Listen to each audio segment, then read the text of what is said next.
Let us pray. Lord, we come to you today thanking you for this day. We ask you to be with the people that's in the storm's path that's coming. We ask you for our protection here. We thank you for the people that we have in places in Gilchrist County, Sheriff Department, Road Department, EMS, Fire. Thank you for all the other personnel. Lord, we ask you to forgive us our shortfalls in life. We ask you to be with the sick and the poor and people that lost loved ones. And give us knowledge and understanding today that will please you. And we thank you. Amen. Amen. I pledge allegiance to the flag of the United States of America and to the republic for which it stands, one nation, under God, indivisible, with liberty and justice for all. All right, are there, any changes to the agenda? I have none, Mr. Chairman. All right. Mr. Newton, any changes? Motion to approve. All right, we got a motion to approve the agenda. Is there a second? Second. All right, all those in favor signify by saying aye. Aye. All those opposed? All right, we've had a chance to look through the consent agenda. Motion to approve. Second. All right, we got a motion to approve the consent agenda and a second. A motion by Commissioner Thomas, a second by Commissioner Smith to approve the consent agenda. All those in favor signify by saying aye. Aye. All those opposed? All right, motion carries. And we will move right on down, to public participation. This is a chance that if, you would like to address the board, this is your chance to do it. If you're not on the agenda. Yes, come on up. If you would, you need to come up to the podium and give us your name and we'd love to hear from you. I'm Lucy Coleman. This Saturday from 6 till 9, Kim Hines, who owns, New Endeavors, and she also owns the building that was just remodeled downtown. She has, It's a Wrap sandwich shop. And I think total of 5 businesses that she owns. She is sponsoring at the Woman's Club, for National Bullying Prevention Month is October, and she is sponsoring dinner and a movie for families. It's free. We're also going to have silent auctions and raffles, and all of the money that is donated through those is going to be donated to Another Way Incorporated this year to help them. So I'm asking if any of the board members, if you have anything that you would like to donate for the raffle or the auction, or get with me after the meeting, and we would surely appreciate your help. Where is this gonna take place It's again? gonna be at the Woman's Club, At the Women's Club. 6 to 9. 6 to 9. Yeah, and it's a real cute movie. It's called Ant Bully. It's a cartoon, so it's a clean cartoon. What day is that? It's Saturday. Saturday. It's Saturday the 12th. And I'm not sure what she's serving, but she really knows how to cook, so it ought to be really good. 6 to 9 in the 6 evening. to 9. Okay. All right, thank you. All right, thank you. Yes, ma'am, come on up and.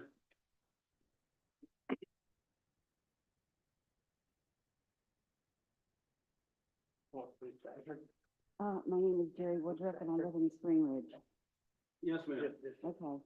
I know that, that the work, of course, we're just in the beginning stages of, making the decision about which company we're going to use to repair the roads out there. So I understand that. But, I spoke with Sharon, shortly, the day after the election about the holes out there.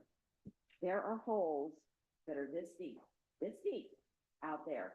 And people are having to drive into the yard of somebody in order to avoid those holes. And if you hit those holes, you're gonna mess up your car big time. So what I had asked was just was to see if they could just temporarily fill those holes in until the work gets started. Because it could be a year from now. No, ma'am, it's not gonna be that long. And I did turn in, But But- last time, But we, I turned in a work order, Yeah, and I've had more complaints than just besides you, and every time I've had a complaint, I have let the road department, they are aware of it. Well, they haven't done a thing. Well, Not- Well, I've I will let you know that we wanted to be sure, and we just recently, in the last week or two, of course, seems like it's storm season. We did get clarification that it is okay to repair them, because what we didn't want to do is go in and put something in those holes, and then it affect the repair of the roads, and we didn't know whether it would or wouldn't. They did tell us we can put the cold patch or that repair in those holes, but about time we got that clarified, not at the contractor's fault, but us getting to talk with them, we've had the storm. So it's just as soon as we can get through with a lot of the storm detail, it is on the list to come out and repair, to start patching some of those holes to reduce that impact. some of them have gotten really bad out there, Yes, because I have a teacher that's notified me. There's gonna be parts of the road you drive on at all. And as a matter of fact, it's so bad on 50th Court that I literally have to go drive all the way down to another entrance in order to avoid those really bad holes. Because I don't wanna keep tearing up the people's yard, because everybody's having to drive into that guy's yard in order to avoid the stuff. And then also on the corner of 50th, on the corner of 51st Avenue and 52nd Place, there's another big hole. And they're deep potholes too, they're Yeah. not shallow, they're real deep. Yeah, they're not shallow holes, they're big holes, and if you hit those holes, you're gonna do some serious damage to your vehicle. And then if I have to go down the road to go into a different entrance, which that entrance is in the very beginning stages of starting to get gouges in it, I have to go over all the way down the road, and I have to go over to one side, but then if somebody's coming over the hill at the same time that I'm over the left side, then there's gonna be a head-on collision. So I have to- Well, the good thing about it, he said now that we know, we've talked to the contractor, we're gonna fix those now. they will be fixed. Yep. Because it's gonna take a while for for the road to get fixed. And we can't keep driving for months and months and months on these roads where the holes are. We'll Those get out need there. to be Now that temporary. we have the okay with the, contractor. Yep, we'll get out there. Bobby, do you think in the next couple of weeks we could do that, or? I would hope. I would think so. It really kind of depends on how the storm affects us. Yeah, as soon as possible. though. Yeah. Yeah. If we get kind of what they're talking about, yes, I think that's a good timeline. If it shifts north and it's worse, then that timeline could change. But yeah. Okay, All thank right, you. thank you. Well, if we can't pass them, at least put a cone in for some people don't run in them. Yeah. I mean, because it just didn't get bad today. It's been bad since, August. And I've had other people besides her reaching out to me. All right, we will. We Just will somebody get to this it. week also had asked about it. All right, is there anybody else who, come on up and tell us your name if you would, please? My name is David Checkenbrook. I live on, 344 out there by Hart Springs. Yes, sir. I have a 1 acre piece of property right there that butts up to a power line easement. And for years, people have been using it, Hart Springs uses it to, when the river floods, to come in and out. There's no problem right there. I don't know if somebody left the telephone up there or not. It's recording. But anyhow, things have been fine. There's 2 people that live back there. They are from around here. They respect us 2 up by the highway, drive by slow. For about 300 foot there's Lime Rock Road. And that is for 1 piece of property there, all the research that I have done. And that's the house to the west. Well, the old fox pen back there got sold and there's no legal access to it. And the fellow that bought it informed us that he's coming with heavy equipment and he's gonna make him a road back there. Well, the problem is these delivery trucks and him, they come flying up and down that 2-rut road right there. I mean, it's a decent 2-rut road, but it's like this. When they're running 30 mile an hour up there, I almost got run over. I walked out there in the road, wasn't paying attention, and one of them delivery trucks, he had to slam on the brakes and run over there to keep from running over me. But this fella here, he's gonna put that Lime Rock Road in there, what he's saying. And that's on your property? No, ma'am, not Okay. on my property.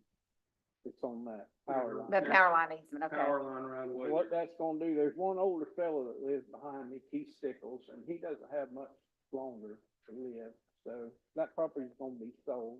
We don't know who's gonna move in there. And these vehicles, I'm telling you, they're flying up and down there.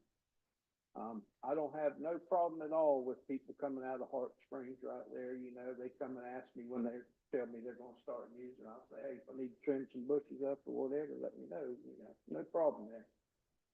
But I was told that this guy hired a lawyer, which I know he hired a lawyer, and we was told we would be getting a letter saying whether we grant him permission to go down through there. I had my own property access off the 344. The one house over there is the only one that Lime Rock Road is there. He's got a lot there, and he's got a lot behind it, and he don't even have access to his property. So there's 3 pieces of property back there that don't have no access to it. And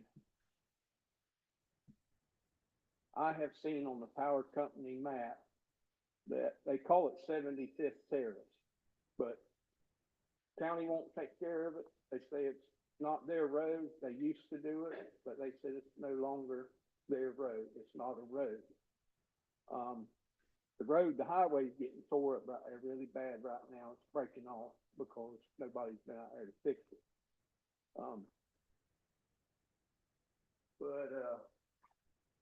What I seen on the power company map is that road was supposed to be 2 blocks west when all that property, old Fox 10, was all divided up back there. I forget the old man's name that owned all that. But Southwest 75th Terrace was supposed to have been 2 blocks down there, and that was access for the 28 or 30 acres back there that this fella bought back there. But, he's gonna come and make him a road back there. But that's my problem. If he does that, traffic is really gonna be bad there. They're gonna be speeding. It's right there at your house, cause Yeah, I've been you've out, been I've there. been out to see it. Yep. When you've been out that other fella you had problems with and y'all worked everything out. Yeah, me and my neighbor over there, we have fought with them UPS drivers and the other company that delivers all that stuff. You know, we have been out there, stopped them and told them, you know, slow down. I got 3 little granddaughters over at the house last night and they wanted to play in the yard, you know. So I'm nervous and worried about it, you know, 'cause they'll come in there and back up in my driveway. They come at dark. But, my biggest thing is one person back there got a notice to give that man permission to get back there. Me or my other neighbors didn't get a letter from the county so that he could get his permit. He's only got temporary permit to stay in a camper right now. But, he's trying to make that a road right there. And the road's actually supposed to be a block down, you 2 think? blocks down. Now, that's the map I seen, 'cause I called you, I called everybody, I went everywhere trying to get something done about this a year ago. Right. And things went all right, but he's coming in 2 weeks from New York, and he told Raymond Poole, the man that lives in the back, he said, I'm gonna make me a road through there. So, And the road that he's making right now isn't really a road, it's no, just it's not a road, it's a power line utility easement. Power line easement, the telephone poles are dead in the middle of the road going down through there. And when you're coming out from back there, there's a culvert. You have to go around that culvert, you know, up onto the apron of the highway. Is that something we could go out and take a look at and see? We can definitely go out and take a look at it. I mean, I think one of the roads that he's speaking about that, you know, that Hart Springs uses, it's actually a private road, but they allow us to use it. Am I correct on that? That was my understanding when I Yes, bought sir. my property Uh, 20 years ago. And we fixed it a couple of times just as a good neighbor because they let us use it. So if we mess it up, we fix it and then they fix it. I mean, it's always been a good situation. It's worked Yes, for sir, yes, everybody. sir. And, I have but no we can go problem. out and look, because one thing the gentleman can't do, I mean, he could put a road on, if it's his property, he can put a road on his property, but he's got to cross the county property the way it sounds, to get to it. So he's gotta have a permit to put in a driveway. It has to be inspected and what has to be done. So he can't just come put in a road. I mean, he could come put one in, but he's gonna be stopped and have to take it out. But, because, you know, But it would come doesn't through take your long to put property a. too, though, right? So, It comes through your property also. Property. Right. No. Between his, and I so, don't have no problem at all with Hot right, Springs right. using that. Yes, No sir. And problem we at all. appreciate that as well No too. problem at all with that. But we, yeah, we can look at that because, like I said, I mean, that hasn't been used. Who knows the last time it's been used, and we'll have to even try to locate Hot it. Springs. No, I meant the road where you said that 75th, that should be, I don't even know if you can tell where it's supposed to be if you don't look at a map and go out and find it. You might can because Yeah, you, he had it surveyed and Yeah. everything, you know, and, this is all done secretly, Mhm. you know, and the survey company left the stake about 300 foot from the highway out there where the county used to take care of it, Mhm. you know, and that was where it was a legal access for that man's property. Yeah. Right over there. But Raymond Poole don't have no legal access to his property. Mr. Stickles that lives behind me told me that he does, but he's never put that road in because everybody's used it, you know, Right. and times, you know, we all, us around here, we respect one another. right, yeah. But an outsider, you know, he's gonna do it his way. Well, he'll have to have a permit to put a driveway in and to cross that ditch or whatever. And, There's no ditches for him to cross. okay, but we'll, so that's actually of your road. Is it east or west of your road? Be west of your road, right? No, I live off of 340. Okay, gotcha. My property's here and the power line easement is right there. Okay, all right. It runs back. We'll get a map and go out and look at it as soon as this storm passes. We can go out and look at it and, Oh, I but appreciate I will that. tell you, if he's coming off of a county road, whether there's a ditch or what, he's supposed to have a permit to put a driveway in. So he, Well, that's all line rock up there. He's gonna do it at the end of the line rock back towards his place. but it's not his property. No, it's, Can't do it then. And that's Wrong the question that I had, is Yeah, Can't it's do it. not his property, it's a, he's trying to create a No. It's a power road line on a easement. power line easement. yeah, he's trying to create a road, cause he can't do nothing, he can't build a house or nothing back there because it's so. DFEC is not. But the power company don't own the easement, they just, I mean, they don't own the land, they The own the property easement, owner. they got the easement, but they don't own the land. So Property owner. Whose land Property is does the easement on? go over? Those people traditionally, not knowing the facts of the situation, but traditionally, when you give an easement to a power company, you're just giving them the right to go over your property. Only You're them. not Only conveying, them. you're not conveying them the fee simple title to that property, so the landowners themselves customarily still own the land. They're only allowing the power company to come over their land. They're not giving that right to anybody else, so to me, it seems like the property owners whose land that easement goes across, the power companies utilizing, would have standing to say, I don't want that going across my property. All Not right, knowing well, any other facts, but based on what you said. the realtor told my neighbor just exactly what you said. Yeah. That my neighbor owns half of that and I own half of it. right. And, but everywhere I went, they said, no, you know, I got an acre of land and mine measures out to an acre. I know where all four of my corners Yes, sir. are. So, you know, cause me and my neighbor talked about, well, we'll just put a gate up right here. You know, 'cause the power company said they don't, you know, as long as we can get down that road, we don't care.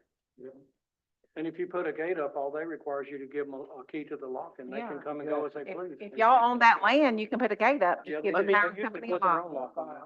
Marshall's not out there. Marshall's at the corner and then. Somebody has to own Let me, it.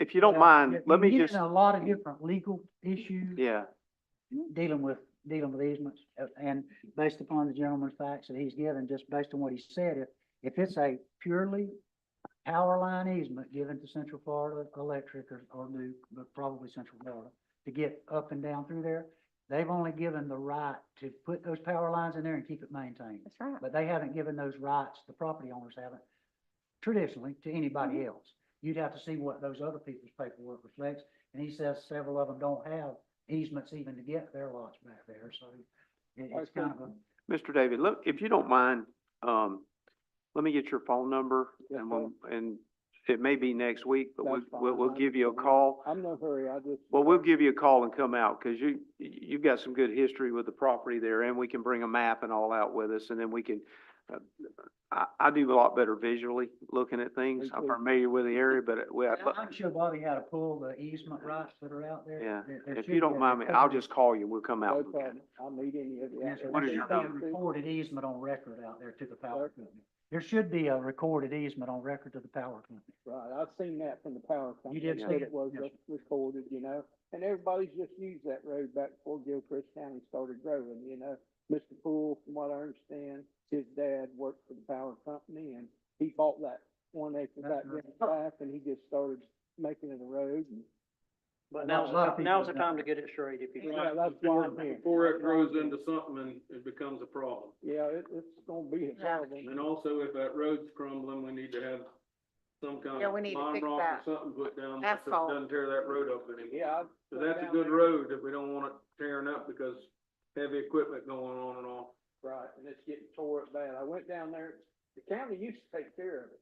Every time they graded, that little bit of 200 foot of lime rock got graded. At the end of it, they turned around and left. But when I went down there asking them about it, you know, well, what are we gonna do about this? Can I put a gate? You know, that's all the questions. And, oh, that's not our road.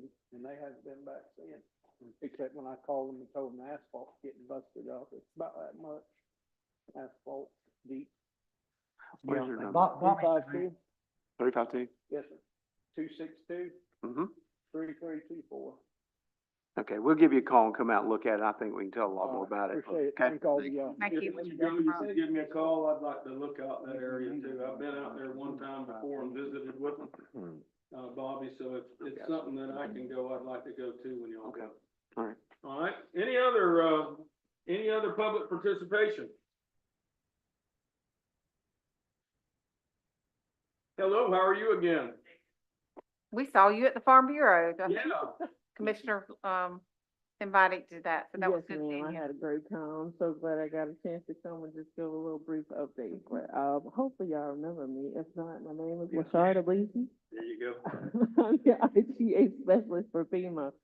Most recently, y'all were added on as counties for, DR 4828, which means you guys are eligible, or the county rather, is eligible for, individual assistance. So the deadline to apply for assistance for 4828 is November 27th, 2024. So try to encourage as many people in your counties, your churches, friends, family, cousins, aunts and ain't, to go ahead and just apply. They could do it, over the phone. They can call 1-800-621-3362. They could go to disasterassistance.gov and fill out the application. There's also a DRC that just opened up, they were last week, a couple days ago. Where they can go and visit the DRC. But they could visit the DRC. Also, if they choose to do it online, they could also call the number and get some assistance to go through the application while they're doing it online. But just however, so whichever works best, just please encourage them to apply. And I know y'all have been preparing for, Milton, but to come through, so I pray safe and grace for y'all, and, everyone remains as safe as possible. But do y'all have any questions for me so far? Thank you for your help. Thank you. Thank you. Appreciate it. Somebody has a question. I see her more than I see my family now. She wants to As come soon up. as I came out, I'm like, yeah, I feel at home now. Yeah, that's it. Somebody has to come to the podium. Hey, quick question. How do people file for two different storms at the same time? How do they differentiate which damage belongs to which storm? Because you know, all that's important, you're tracking your DR. How do we articulate that to our citizens to make sure that they file correctly the first time? They don't chase paperwork and they get it done correctly right off the bat.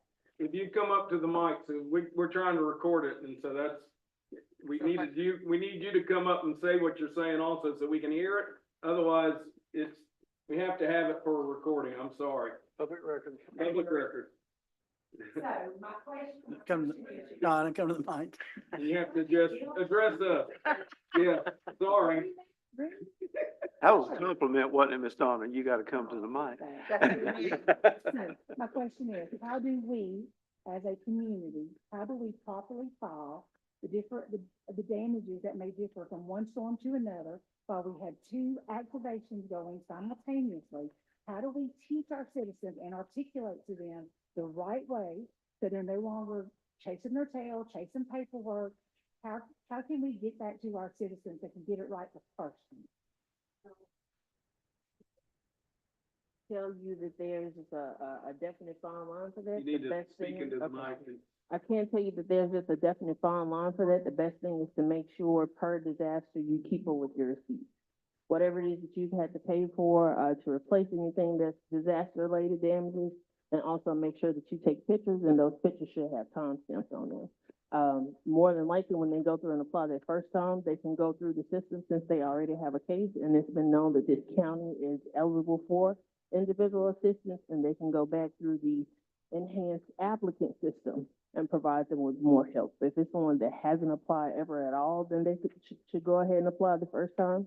There are a couple of counties where people have gone through and filled out applications before the counties have become add-ons. So that's another thing. Make sure that they don't go back and do a second application, because it could cause a bit of, let's just say a delay, as far as that goes. Just make sure you keep your receipts. As far as the streamlined process, if you do need more assistance now, you may not have to provide as much information as you would have previously needed to provide pre-March 2024. So that's where this is gonna come into play, and it's really gonna help a lot of people. Just make sure you're keeping up with your receipts, you're taking pictures, you don't have to allow the damage to sit in your house and fester or, build up mold to show that you have damage from the disaster. Please do your best to try to clean it and make sure that happens, but we also have clean and sanitize. So that's one of the things. Let's just say there's a hole in the house, so this is the example that we like to provide. Let's just say there's a hole in the house or a hole in the roof. It brings the disaster, makes it worse than what it was. Once upon a time, we may not have been able to provide as much assistance for that, but now, post-March 2024, we can provide assistance for that. So the best thing is gonna be, if they don't wanna go to the DRC, either you can give them my contact information, which we try to discourage that, so I won't end up swerving into somebody else's lane and doing their work. But you can give them my contact information. We have a wonderful division supervisor that's back here, Mr. John Zelsnack. So he'll make sure that they get to the DRC. If they don't get to the DRC, we try and make sure that we, take all equitable approaches to reach people who may not necessarily be able to come out. So we can try to send a member of our DSA team to them to help them to apply. And DSA is Disaster Survivor Assistance Team. They are our boots on the ground cadre. So when you see these people out and about, please don't get scared if they're on your property and you got a no trespassing sign up. We're just there to help. But yes, ma'am, there are multiple ways to help. So you can send your team to my neighborhood? So it depends on, they may have been there already. If there's an area of interest that's already been identified by the emergency manager or with the county in general, and they relay that information to our personnel that this is an area of interest where you like people to go, then they can send the team to us. But that's left for them to have that conversation. Yes, ma'am. Look, I can't make it for them, but that's left to your county to identify those areas of priority. Our division supervisor to sit down and have that conversation with our DSA crew leads and task force leads, and then they go through and disseminate and let people know where it is. Can I We wanna ask, reach as bad as we can. can I ask, so on our website, we have a FEMA hurricane recovery assistance, disasterassistance.gov and 800-621-3362. Yes, sir. If they call that, they're gonna get in touch with you. No, if they call that number, they're gonna get in contact with the individual assistance caseworkers that work on the other side of the 800 number. Okay. If they come to the DRC, then they get a real life person that's back there. in But if they real call the time. 1-800 number, would it eventually get to you somehow? It could possibly, but I don't wanna lie and say that because Okay. there's this thing that's called the NIPSI. Okay. Don't ask me for the breakdown of that right now, but typically we have individual assistants, reservists, or even permanent full-time or corps. We have people who work within those NIPSI centers, and they can get, deployed to disasters or to work certain disasters. So it's almost like if you call 1-800 Walmart, and now, you know, you get a chance to speak with someone. Right. Some people prefer that proximity, phenomenon, as sociology or psychology would call it, where I want to go and speak with a person and engage with that person tell me in real time what it is that I need. There's Okay. another They're more number than beside this, we need to call them, people need, just got that number Yeah, there. that's the number. welcome. So call them and that'll get you to where you There, need to be. there is a location of where you're at on 138, and the information on opening times. And so if somebody goes to our website, they can get in touch with you, I think, or somebody with your agency, right? They get in contact with FEMA, yes, sir. Okay. If they want someone personally to come, that's where those citizens, our favorite thing, those citizen inquiries are gonna come in. So let's just say they come and contact Commissioner, Mr. Smith, I got a problem, or at least I need some help, tell me what to do. And you say, hey, LaSharda, what you doing? It's time for you to. Okay. We're gonna send them to you, yeah. Yeah, please do, relay them to me. If not, then yet again, we have our division supervisor, all of us, even though we have, and I like to explain it like an octopus. With their multiple arms, they reach out to complete these different things with different objectives as far as what we like to latch on to. But overall, that overall thing is going to be to help people, no matter what your position is. So you could, if our regional administrator or, F1, Diane Criswell was here, if a survivor walked up to her and asked her, hey, I need some help, she would be more than happy to make sure that they get in contact with the people they need to speak to. So we're all emergency managers here. That's the thing they drill into our heads. So we do whatever it is that we gotta do to get. We appreciate your help. Thank you very much. Thank you. All right. All right, if you have any questions about that, you can go on the website and call that number and they will direct you where you need to go. Any other public participation? All right, well, good. We had some meaningful conversation. Those of you need help with FEMA, we've got a lady that's there to help us. We will move on to our county administrator's report. Okay, is there any constitutional officers need to speak? All right, we will move on to our county administrator's report. Yes, sir. Thank you. My report starts on number 6 today under general. As you know, and we've already spoken a little bit about Spring Ridge subdivision. We did receive the bids on the paving based on the, bid packet that was sent out. The low bid was Hicks Asphalt Paving and Concrete in the amount of $2,302,537.13. I spoke with Mr. Jim Meredith, as everyone is familiar with. We also, him and I sat down with Mr. Gray and Mr. Kevin and just talked a little bit. But before we got into looking at the scope of this changing and trying to look at reducing the cost, what we'd like to do is ask you to approve them as the low bidder, not to perform any services yet, but this will allow us to be able to sit down, work through the scope of work, and then bring you back a different price for this. But what we would need before we can do that and move forward was just to have them approved simply as the low bidder and allowing staff to work with Hicks Asphalt Paving and Concrete to bring back a Mr. price. Chairman, I'll make that motion that we approve the bid from, Hicks Asphalt Paving and Concrete for, negotiation. All right, we got a motion for Hicks Asphalt and Paving Concrete to do the work, but we're gonna negotiate with them. Is there a second? Second. All right, I got a motion from Commissioner Langford and a second by Commissioner Sharon Langford to approve Hicks Asphalt and Paving and Concrete as a company to do the work. And our staff will work with them and see if we can't find ways to make it just a little bit more affordable. So all those in favor signify by saying aye. Aye. All those against? All right, motion passes. Thank you, sir. Mr. Gray and Mr. Kevin's here today, so I'll reach out to you guys just as soon as this storm passes and we'll get some time set up to do that. Okay. Thank y'all. Y'all welcome to stay now. Says no, thank you.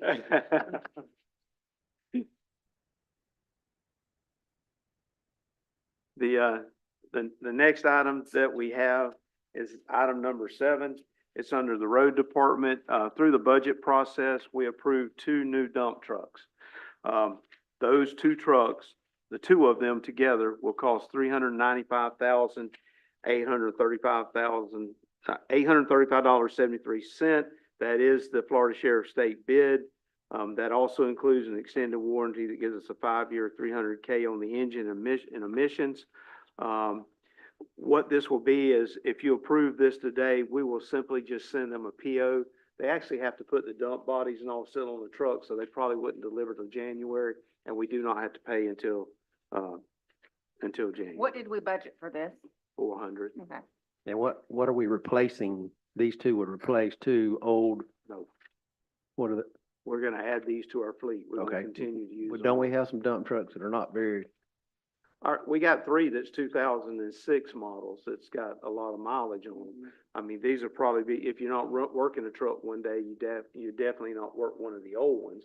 But we do have one very old truck. I don't even know what year it is. We haven't ran it in some time, just due to safety. We'll probably be coming to y'all with, we're gonna be coming with y'all with that and another list of equipment here real soon that we want to dispose of and auction off or either carry to salvage.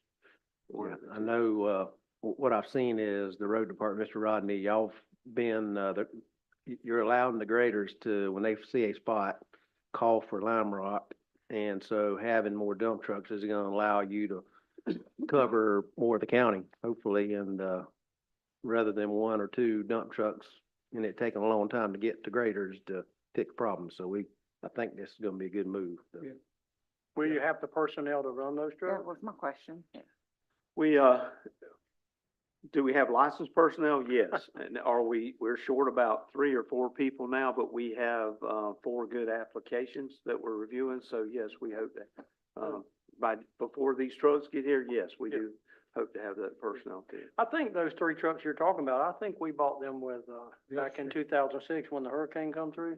We had some, I just can't remember if they're 06 or 07 models. they're but- somewhere right in there. but they're I right in there, remember, yeah. I remember. we bought- when the storm's coming. Yeah. Motion to approve the purchase. All right, we got a motion to approve 2 new dump trucks. Second. We got a second by Commissioner Smith. Mr. Chair, Question? for the record, this is being purchased off of the Florida Sheriff's contract. All right, they're being, purchased off the Florida Sheriff's contract. Is that? Yes. All right, and the with a second. All those in favor signify by saying aye. Aye. All those opposed? All right. The next item we have is a half-ton 2024 Chevrolet pickup, 4-wheel drive, also for the road department, which is also budgeted. The amount of that purchase is $44,046.50 from Big Bend Chevrolet in Chiefland. We did look at the state contract. The state contract is $42,442, which is $1,604.50 less. However, when we checked when we may be able to get one of those, they couldn't tell us when we would get it by ordering it off the state contract. And also in our purchasing, we have a local preference that we are allowed a certain percentage. This falls under that percentage. So we'd be able to purchase locally and for the service purposes and all that works out much better. How And- many good pickup trucks do we have out there right now that run? How many what? Pickup trucks, do we have it out there that run? I don't Okay. know. Yeah. I just know what we've got is a lot of old ones that we need to start pulling off and selling. That's. How old will they be, Bobby? So, some of the ones they're 20+ years old. Yeah. Yeah, we've got some 25 years old. Can we get no, not right now because of the storm and stuff, but after everything calms down, can we get an inventory of our vehicles in each department? Yeah, we just finished inventory, so we can get you a copy. Okay. Yeah. All right. And this was a budgeted item. Todd, Yes. won't you need some special language in this motion? The board would need to approve this, subject to policy, that it's within, I believe it's within 10%, is that, Yes, that's correct. the policy? Within Approve that 10% it's of the- within 10% of the, state contract pricing. Right. And also, I would like to see in there that the other trucks aren't immediately available. That Yes. you said they didn't know Yes. when they would be able to They acquire wouldn't give those us a only- delivery date. And let's have that in our minutes as far as deviating from the normal, bid requirements. And this vehicle is available on the lot. That's too much for me to remember, somebody gonna be there. Just say so move. So moved. We got a motion to purchase a new truck from, Big Ben Chevrolet that's in, within 10% of the state contract. And that the Karen, other vehicles are not quite available yet, or not available. They are So not. we went ahead with this one, so we got a motion. Is there a second? Our policy allows it. Our policy allows us within 10% of that. Let's let Karen read back what she's Right. got there.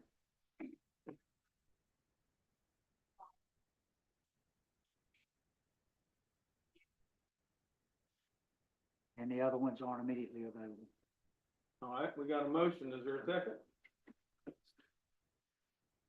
Yeah, I was thinking, I mean, we all approved this in the budget, right? Yeah. So I'm not Yeah, sure It's approved budget item. why we got hesitation at this point. Cause we've all discussed why we need it, I think. So hopefully we got everybody supported. Yeah, I'm just looking. Okay, we got a motion by Commissioner Thomas, a second by Commissioner Smith, to buy this truck. All those in favor signify by saying aye. Aye. All opposed? Aye. It's a mouthful of it. The next item is repair of culverts on, South County Road 337. A lot of people better known as Addie Jones Road.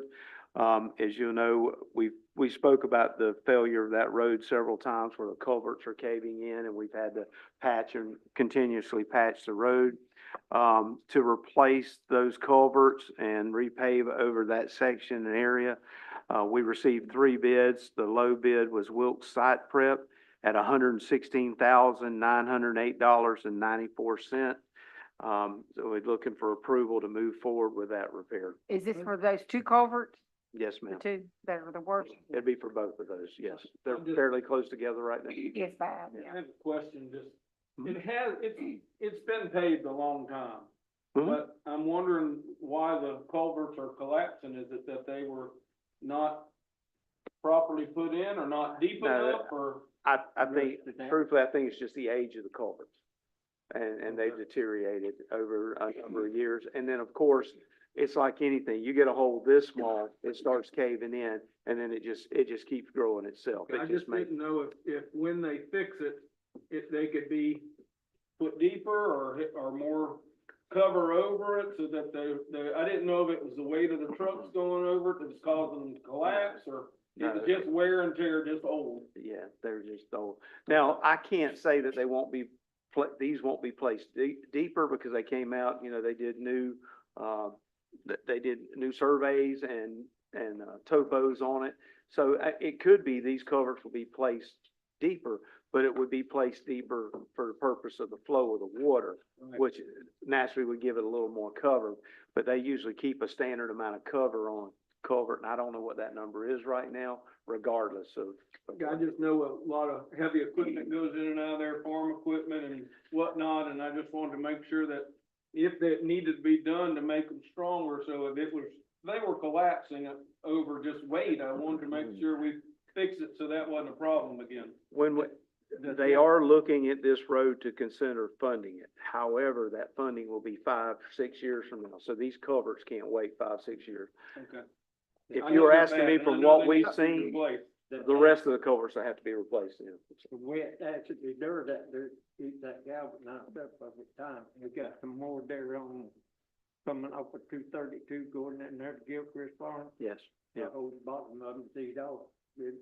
That soil The was cover, out there. oh, the Do y'all plastic have the cover cemented is the best ends, thing to not go ends? with. They don't I don't, keep- yeah, I think they do have, well, they don't have the miter, but. Bobby, do they- you know what they're replacing them with, Great. galvanized or concrete? Sir? Or you know what kind of culverts they're using, galvanized or Or concrete? use, no, sir, I don't. I'm pretty sure it's galvanized. So, Bobby, the bid is engineered. I mean, we had an engineer do that. Mhm. And so why is there such they're $100,000 Big between difference. the cheapest and the next cheapest? I mean, we understand that cheapest is not always the best, so we want to make sure that we're. I will tell you, the Wilkes Site Prep bid was very close to what the engineer said it should cost. Okay.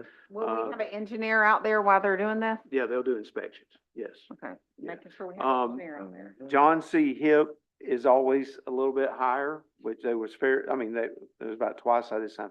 And the Easy Contracting, they were a company out of Tampa. So I'm just figuring their travel, their per Mobilization. diems, their mobilizations and all was a lot more expensive, but. Well, I know when they redid 232, I talked to the guy that was doing the work on it. He said those culverts, just kind of dissolved more or less. He didn't know if it was the soil content or what it was, but he said when they got down there to replace them, it was just like they had some type of lining in them and the lining was just, and then it just started caving in. But that's the reason I asked what kind we were putting in, concrete, galvanized or whatever. Plastic work, the big heavy plastic. Now, when we replace these, I know we've been for about 17 months, I've had a request to dig out those ditches, so we'll finally get these ditches dug out. That's right there where these culverts are, that is part of the 'Cause work. I had They'll a work have to dig. order 17 months Yeah. ago and had And the then we'll ditches do, and not got done and we'll yet. do the rest of whatever needs to be done. That scope of that work will be included in Yes, that? Yeah, yes, Okay. right there at those ditches. I know when that rains out there, water don't flow, it builds up and then runs across the The road. ditches need to be dug out, I've asked Yeah. for, I'll make a motion, we approve Wilk site prep. All right, we've got a motion to approve Wilk site prep to put the culverts in on County Road 337. Is there a second? I'll second it. All right, got a second by Commissioner Langford. All those in favor signify by saying aye. Now, is this in the budget or Yeah, not? didn't we approve that? No, we didn't budget this. We'll have to, what we'll do is pay for it out of the road department. And then if we get down to the end of the year and we need to add any additional funding because of something, we will. But, maybe we'll have a real good year this year and not have to add any additional funding, so. All right, we got a motion and a second, and I think we're in the middle of accepting it. All those in favor signify by saying aye. Aye. All those opposed? All right, I would just like to say, whenever we do, if it does get, if we do get a grant for it, we're gonna have to include replacing all of those culverts out there because they are all failing. If you ride it, you'll see, especially on the edges where it dips down every so many Well, feet. that's like this is unavoidable, really. Yeah, these two have to Gotta be do it. fixed, so, yeah. Yeah.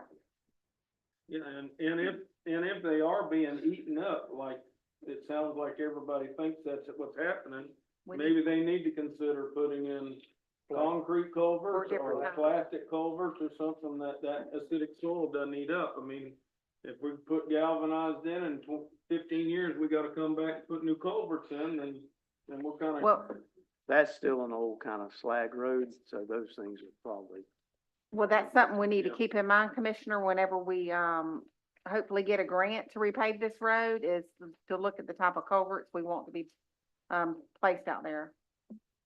All right. All right, we move on to number 8.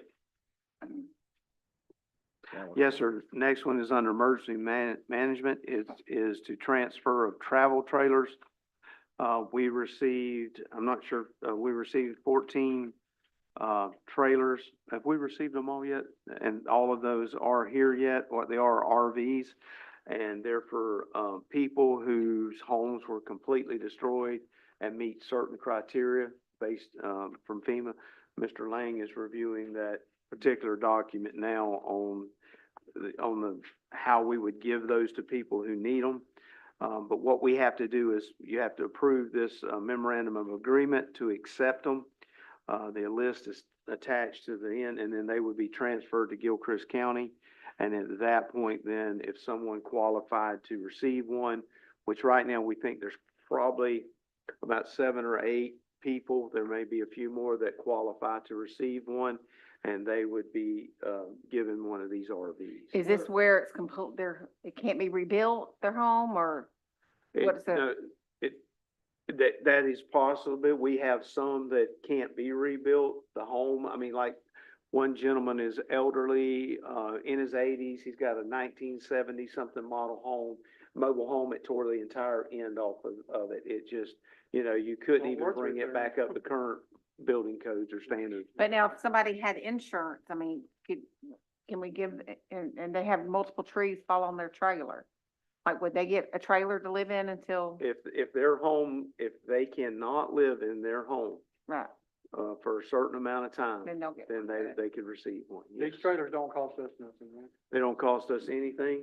and we don't turn the title over to the people. What is the I was criteria just on? there, do we have setting them up rules? somewhere where they're gonna be on our property, where they stay there until, for temporary, or this goes to their house? No. These will be given to that resident, and there's a process to transfer them to them. They will own them. We will no longer own them. We're not responsible for the warranty. We're not responsible for any liability. We're not held responsible for anything. No hookup or no? No, It's no, given to they're them responsible as to hook is, but we need to make sure that we're on the same footing with the criteria as far as how we're delivering those. But they're being given to us by Division of Emergency Management. We're just serving as the conduit to pass them forward to the people that actually need them, that have had their houses destroyed. Yeah. And I think Bobby's got some criteria. I've sent that to you. You've probably had a chance to review it. I haven't seen it, but to make sure that they do qualify. Yeah. But, and also, there's a special rule from FEMA Mhm. that people that have had their houses destroyed are allowed to live in an RV regardless of what the zoning is for a set number of months until they get their house. 36 months. 36 months that they In can the stay there. 36 months, they have to do something besides correct. live in that Right. trailer. But at that point, they can sell it or whatever. My only concern with this whole deal was that they got one and they sold it a month later. That's when you bust. Well, I We would, might wanna put some kind of line that they well, can't I sell it. think when you read the one that FEMA sent us on, based on how. They have sent us one. Yeah, I sent it to you Friday. You just Because didn't I actually checked see the it. contract and sent it to, yeah. Okay, I've already marked okay. this one up and sent it to Caitlin. Yeah, so we will have I mean, technically, anybody, when you give one of these to somebody, it's theirs. I mean, they can do what they want to with it. Let's just face it, they can do what they want to with it. But I would hope that we're not giving an RV to somebody who can have their house fixed in a month, because that house is not destroyed. Yeah, you know, I mean, what you do is your building official's gonna go out and look at it. He's gonna tell you whether that house is condemned, they can live in it or not live in it. Right. You know, you may have some type of structural damage where you've got to have an engineer come in, survey the house, look at it, actually provide the entire roof may need to be taken off, trusses replaced. I mean, there's a lot of things. So we will actually have to go out and inspect those homes to make sure they meet a certain criteria. If we go out and you got a tree laying on your house and you got a hole this big in it and you can put a tarp on it, you're not getting an RV. Right. Uh, I would you know, scrutinize them pretty Now- good. Right. Now, we've got homes that you can go in there right now and look straight up and see nothing but the sky. The entire roof's gone on half of it. How would someone apply, Bobby? How would they apply? How would they apply? We will have to set all of that up where they apply, but I will tell you, most of the ones that we already know about have already applied for FEMA assistance through our program. That's how we know about them. So, you know, you're not gonna just open up a window. I mean, they can apply, but if they follow the rules already of the FEMA process and the county process of reporting your disaster and the extent of your disaster, then we already know about some of it. The reason I asked, I got a phone call the other day. A lady had a tree fall on her house, got 2 kids, and she had no place to go. Yeah. Tom Sturgeon from Lily Ray's had texted me and said he had 9 cabins that he would let somebody stay in until they could do better at no cost, but he didn't have no electricity. So I called her and she called Tom, and Tom says, well, right now I don't have no electricity. So I need to follow up on that and find out where she's at, because she said her house is destroyed. But she And rented. And I told her to contact FEMA. She's already contacted FEMA. Well, what she needs to do also is submit that through the county website, because we need to be able to record that, because that helps us get stuff like this. Right. And then when we see that, or she can reach out to some of us, and then we can put it on the list and go inspect the home. Yeah. And then that determination can be made, so. And Mr. Langford, didn't she rent that though? What's that? That trailer, didn't that lady rent it? The one that contacted you? She didn't own it, did she? She rented it. I didn't ask her. Okay. I didn't ask her. So I you would actually have to talked her have through a property third to party, put and this we was talking back and two. But now if they're renting it from someone and they don't have a place to go, would they still qualify? no, No, no. They have to have their own place. They gotta have their own It has to be property their to own put, property. to put this on. And this should be first in, first out, first qualified in. So first although out she's until you- homeless, this person's homeless with 2 kids, if she did rent it, she couldn't take it and hook it up to a campground or something? The trailer? I don't think this, well, I mean, that's a decision. You that know, if could be she up- lives in Gilchrist County, was renting, and now she's homeless. And you're gonna give her something she didn't have before? You're gonna give her a Okay. trailer? True, You okay. see what I'm saying? Yes, sir. This was set up, and Bobby and I talked about this. The county could actually hang on to these things and rent them out to somebody else when but that's a terrible situation because of the liability that's involved, Yeah. the insurance that's involved, Yeah. the fixing, you know what I'm saying? You're gonna be People won't take responsible. care of them either. Yeah, they won't take care of it, and you're gonna be responsible for fixing it up. So this is the best possible program, is that emergency management gives them to the county. They don't want them, they get out of it, and it's as is to the county. And if we would do the very same thing, as is to the people that are needy, That's right. and we're out of it. If we don't use them all, then what do we do with them? Give them to another county that needs them? We can give them to another county, we can maintain them here and in case we need them in the future, you know, we have another storm or Right. whatever. I mean, there's a lot of options. You know, we don't wanna be in the RV business for No, sure. no. So I remember after you know, some storms, you see these yeah. Walmart parking lots fill up with all these trailers. Yeah. And you got a trailer park in a Walmart parking lot and we don't That's want that. That's right. I think what we'll need to do, if we have any left over, and there's a chance we will, but if we have some left over, at that point, we would need to probably come to y'all with our recommendation of what to do with the remaining RVs. Yeah. Now, I think I would just County. wait and see if we get rid of them all first. If we do, there's no need to worry about it. If not, give them to another county that would need You them. might But need them you- after this storm here. Yeah, Exactly, yeah. exactly. Mike. I'll make a motion, we accept the trailer. Second, All right, got a motion and a second to, approve the trailers from, this is given to us from the state of Florida, FEMA. That's good. No, emergency management. Emergency management, Emergency management. the Division of Emergency Management. Yeah. All those in favor signify by saying aye. All those opposed? I just wanna make sure that they go to the needy and not the greedy. Well, there's a lot of stipulations in Yeah, it. good. It's not, and the thing, what you're gonna find out with these, you're gonna find, you know, people who do not have the means to move to do anything else. So they're not gonna have insurance. They're probably not gonna be able to maintain a job, you know, and different things like that. So, I mean, there's criteria you can look at. And Gene will be very involved in it. He will, and then Helping them some, qualify. one of the requirements may be that we wanna know what income bracket you're in as well, too. You know, What your I may not have capabilities are. insurance on my home, but I may have enough money in the bank to build a brand new home. Well, Yeah, that's what you- say. you know, They take a but, tractor and then sell it and put it down as right. a down payment on a house. But, I guess but they could. if there's they- ways to do that, cause I will, one of the best ways I know, and, cause when we have someone come up and ask because they qualify to waive permit fees based on their income, I always ask them for their last tax return. I've never seen anybody report more income than they made to the IRS. So that's usually a pretty good factor to use. And so- Do you want them to approve these donation agreements as well? I'll give you the authority to, What I would parcel like them these to out. do is give, they've accepted them. Now, Yeah. this is the agreement that has to be, it's called a donation agreement and release and waiver of liability and indemnity agreement for receipt of donated equipment. And it'll be between us as donor, them as donee. And, if the board would, because of us not being able to have that ready by this, I mean, we just got that in Friday, so it wasn't able to get it on the agenda. But if the board feels comfortable, if Mr. Lang feels comfortable with this agreement was provided to us by the state, and so it is an agreement. yeah, I'm that happy with you. And he makes, if he's comfortable with the agreement, so that we can expedite getting these out. Oh, yeah. If y'all are happy with the agreement, we'll make the changes, and if y'all are good with that, then we'll just move forward with the Yeah, agreement. just let me say, the only When thing will I we was be getting concerned this about trailer? was I mean, the these trailers here already? Yes. And the only They're thing I already was here. concerned about was the criteria as to who got them, based Right. on income, need, that sort of thing. And I don't know.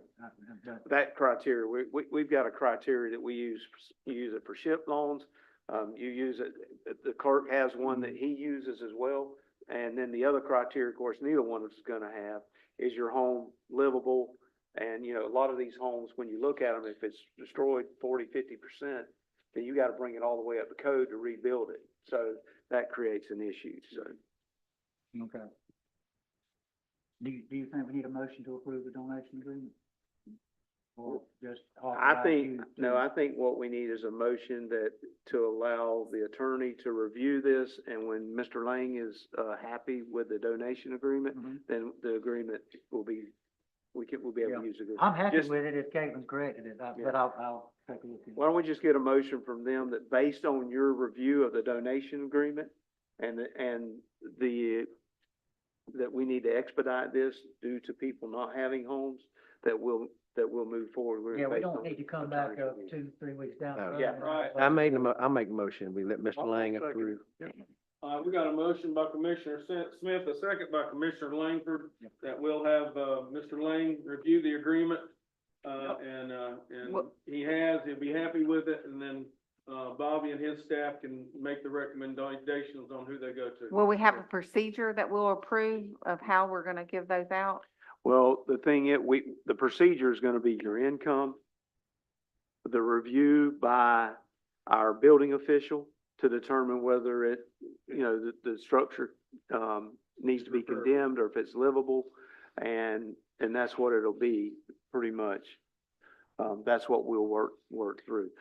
If we wait 2 weeks to bring that entire procedure back to y'all, then we've got people who need homes. It'll be 2 weeks before they can It's get only them. for people who own the land, like, They'll have to own the they land. can't be. They will have to be able to provide the electrical hookup, Yeah. and they will have to be able to provide the septic hookup. We will not be providing any of that, so.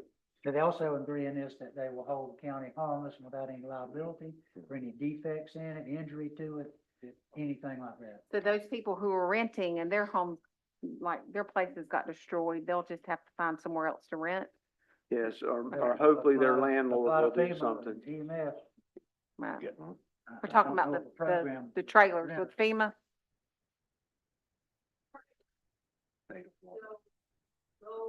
You gotta come up, I'm sorry, I gotta have it recorded. The question is, the state of Florida has given us 14 trailers. And if somebody's renting and their rental gets destroyed, they don't own it, they're renting it. Rental gets destroyed, and would they qualify for one of these trailers? If they go and apply, that's the biggest thing, go and apply for assistance. Yeah, The that's a majority- whole different thing. Yeah, so if it's coming from the state, we can't really dictate the qualifications for the state. Yeah, but As far owners as the got to FEMA apply. portion of it, if there's a Right. housing mission for this particular disaster, then they'll get a chance to apply to FEMA. Okay. Right. They are temporary housing units, manufactured, temporary housing units. So that'll be a process usually made, and I don't wanna give specific days or dates, time range, how long it takes, because the trailers have to come in. We have them already. Okay, okay. Right. But it's just for property owners. That's my that answered my Yeah, what I question. was It's gonna a- suggest they in have to go answering through your question. Yeah, permitting. FEMA has to fill it For out, the right? people that were renting, they have a program they Yeah. can apply. Absolutely. Through FEMA. Right. Through FEMA. Good deal. Yeah. If it's through the state, there may be a different qualification, but FEMA, they can just go ahead and apply. As long as Yeah. there's a housing mission for this disaster, and those people have lost their homes, then they can go ahead and complete an application so that they can get into it. There is a process for it as far as them being licensed to unit. A portion of it will be a donation program. So they get a first offer letter. Then after the first offer letter, they have to accept that offer letter. After that offer letter, it's, usually the price of the unit comes down to something to be affordable for that household or for that, that person. From there, they can go through the process of installing the unit. There has to be permitting to make sure that the utility hookups are correct, and in accordance with the county ordinance, zoning, building and zoning ordinances, before it's installed, and once it gets there, then the unit can be licensed to the household, to the survivor. So it's a bit of a process for it. Some folks, and if it happens, if y'all do have a housing mission for that portion of it, that may be a couple of questions that the county can foresee. When is my trailer coming? What is happening? We have congregate and non-congregate sheltering, so typically they will be usually it looks like they're in a hotel and they're in that hotel room until the licensing process is gone through. If they have to go through and sign, a contract stating that this unit is now licensed to them, and then they just go from there. There are managers or operations people who will consistently go back and forth and check those units. And it's a whole nother thing because you can have group sites. If you don't have a group site, you have a commercial park. If you don't have a commercial park, you have the, travel trailers that look like little RVs. Well, not little RVs, but more compact size RVs. But it's a process for all of it, of going back and forth, determining whether or not the survivor likes it, where the more appropriate area for the land is, which that's all, it'll be an operations thing, and y'all will have that conversation with your emergency manager too, but it's a bit of a process, so. We want folks to know if and when that happens, just to kind of be patient with the process. And as long as they are eligible for it, FEMA will contact them and let them know what, steps they have to take to go ahead and get their trailer. Thank Mr. you. Mr. Ralph, you Lang, wanna add to that? No, the question was what Mr. Chair, And if you were renting a mobile home in a mobile home park, you don't own it. And it gets torn up. Is there a program available out there for them, which is separate and apart from these donated trailers that are on Yeah, private so property? Ralph Smith Emergency Management, these trailers have nothing to do with FEMA. They are state trailers. The Florida Division of Emergency Management, Correct. the state, has donated them campers to Gilchrist County. Good deal. So it has They're gonna be nothing to do county with home FEMA. trailers, not FEMA home. They're gonna be. Temporarily, until Yeah. we Now- donate them. Until we get them to the right person. Yes. Now, Mr. Smith, can we do this? Let's say if we have 5 trailers left and nobody needs them, even after this storm, Mhm. can we then open it up instead of giving them to another county? Can we then open it up for those who are living in a motel that were residents in Gilchrist County that were renting? Could we open it up then to that? You could, but I wouldn't approach that until we got to that issue. Okay. So Do we have any? let's take baby steps and Okay. see how many we If get we rid only of. get 5 away and we got the Yeah, remainder. So sitting there is other options, Okay. but every county in the state of Florida had the option to make the same phone call I made the other day. So I did not realize they would be here Friday. Yeah. I thought it would take a lot longer, that we had time to get this approved, but they showed up Friday, 14 of them. So And I'm glad they did. We should. I got a question for Finance Director.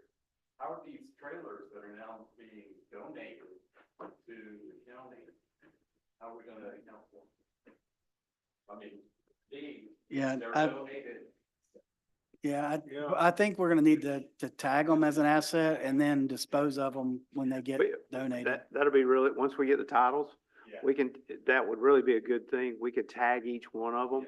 And then when we could place that tag number on the document, when we send those, however we assign them. And then at that point, Because you would have to they're bring gonna a be form back to legally- the board, and the board approves it, and they know the trailer's gone. And they're gonna be legally titled in the county. Emergency management is gonna actually transfer them over to us. And we're Are they gonna doing it go around- electronically Asset go in or and asset go out. is it an electronic title or are they I'm going not physical? quite sure. I'm gonna have, I'm probably gonna have I'm to sure print it the is. titles, just so that we. You're not gonna be able to jump title though. It's gonna come into the county, the Board of County Commissioners' name, and then they're gonna turn around and transfer out to the And recipient. I The think other these are question is, certificate of like, origins. We're receiving a travel trailer that normally you would tag. I'm assuming we're not having to tag all 14 of these and, No. okay. No. Cause that, I mean, I didn't see anything about titling in the, tagging, but I did see about titling or certificates of origin. Anyway, transferring it from EMS, it's a travel trailer. a travel trailer. Yeah, That's the way they refer to them in the agreement. All right, we have a motion and a second to, allow Duke to, Mr. Lang to look over the contract. If he approves it, then it's gonna be turned over to our, county manager with his staff to determine who they're gonna be giving out to. All those in favor signify by saying aye. Aye. All those opposed? All right. if you don't mind, I don't I have think this. that's I'm glad they're coming in. I think it's great, and they're already here, which is even more amazing. Yeah. Now it's just the task of making sure they go to the people who really need them and deserve them, and so I think it's a good idea. Go ahead, I'm sorry. So while we're under my report, I got a couple of FYI items I didn't do an agenda change on, but would y'all like me to go ahead while we're under admin report? I was gonna ask Mr. Smith to kind of give y'all where we're at on our current storm. And then I was gonna ask Mr. Thomason to kind of give you he had the last update just a little while ago on the debris pickup from the All right. previous storm. Is Yeah, that those okay? are the things I was gonna ask about, so I'm glad Okay, that's well, I happening. kind of thought we might, so. Yeah. Ralph Smith, Emergency Management. Unfortunately, we have another storm, and it's fortunate for Gilchrist County, it's supposed to make landfall in Tampa Bay area as a Cat 3 or 4 hurricane. Right now, it is a Cat 5. It's very unfortunate for the Tampa Bay area. We are looking at still getting potential tropical storm force winds in Gilchrist County, starting Wednesday morning into Wednesday night and Thursday. So met with leadership today. I met with the school and the sheriff's office. We are looking at opening shelters up tomorrow night at 6 p.m. and we will shelter until Thursday morning when the wind subsides. Bell and Trenton? Bell and Trenton, shelters. And the biggest fear of mine is all of the leaners and hangers we have. A lot of them. I feel that we have the responsibility to give our citizens a safe place to go. So, and also with the wind, I mean, it's gonna be almost 74-mile-an-hour wind. So at least if we open it up, we give them a place to stay, we know they're gonna be safe. Now, will the other people in other counties coming up, will they be allowed to stay there too? We cannot tell them no. That's what I That's thought. right. That's right. So if we have a shelter open, anybody that walks through that door that's not a sexual offender is more than welcome to stay. Yeah, I the believe last, that was announced by the governor on the site. If there was a shelter available, you could go to it. Ralph, the last time we had a storm down in that area, we had lots of people coming up 129 and Yes. 19 and It's already happened. we, Not, 19 Back- is full right now. yeah, I-75 is full, so So as of today, I believe Chiefland was out of gas Yep. around 1 o'clock. you Yep, can expect the out. same thing. So, they had gas trucks coming, but they were out. it was a congestion all through Levy County today. They have law enforcement working every traffic light. Chief Rex Road from the city of Trenton said that he's going to Alpha Bravo shifts, which means he's split his crew in half. He'll have half working today, half working tonight, and he'll be 24/7 around the clock until this is over with. The sheriff's office is doing the same thing, I believe, tomorrow morning. So we'll have extra law enforcement on staff. So we'll be starting tomorrow night at 6 p.m. We'll be at a level 1 of the EOC, 24/7. So Do we when's it still supposed have to the hit? Wednesday showers morning? and washing We'll start machines and receiving stuff wind and, speeds around Wednesday morning around 9 a.m. But the storm's supposed to be here late Wednesday night, Yes. early. But due to travel times and all that, I believe Levy County is opening their shelter at 8 o'clock in the morning. We're gonna open at 6 p.m. tomorrow night. What time are your meetings there, in case we wanna come, Danny? I'll be having an all-hands-on meeting tomorrow morning at 9:30. And then after that, then when are your meetings? So it'll be 11:15, 5:15 daily. We'll have a state meeting. 11:15 in the morning and 5:15 in the evening? That'll be our daily. Also, school closings will be, I believe, Wednesday, Thursday. Yeah. At least. You was asking about the washing I was machine? just saying, I know the last time I had a lot of people say, man, the showers were nice and all the stuff they set up. Has that all been moved down and gone somewhere else? So- Yes, sir. So they actually removed that a little bit earlier than I wanted them to get it ready to be deployed again. So I'll ask them for it to stay till today, and they actually got it on Saturday afternoon.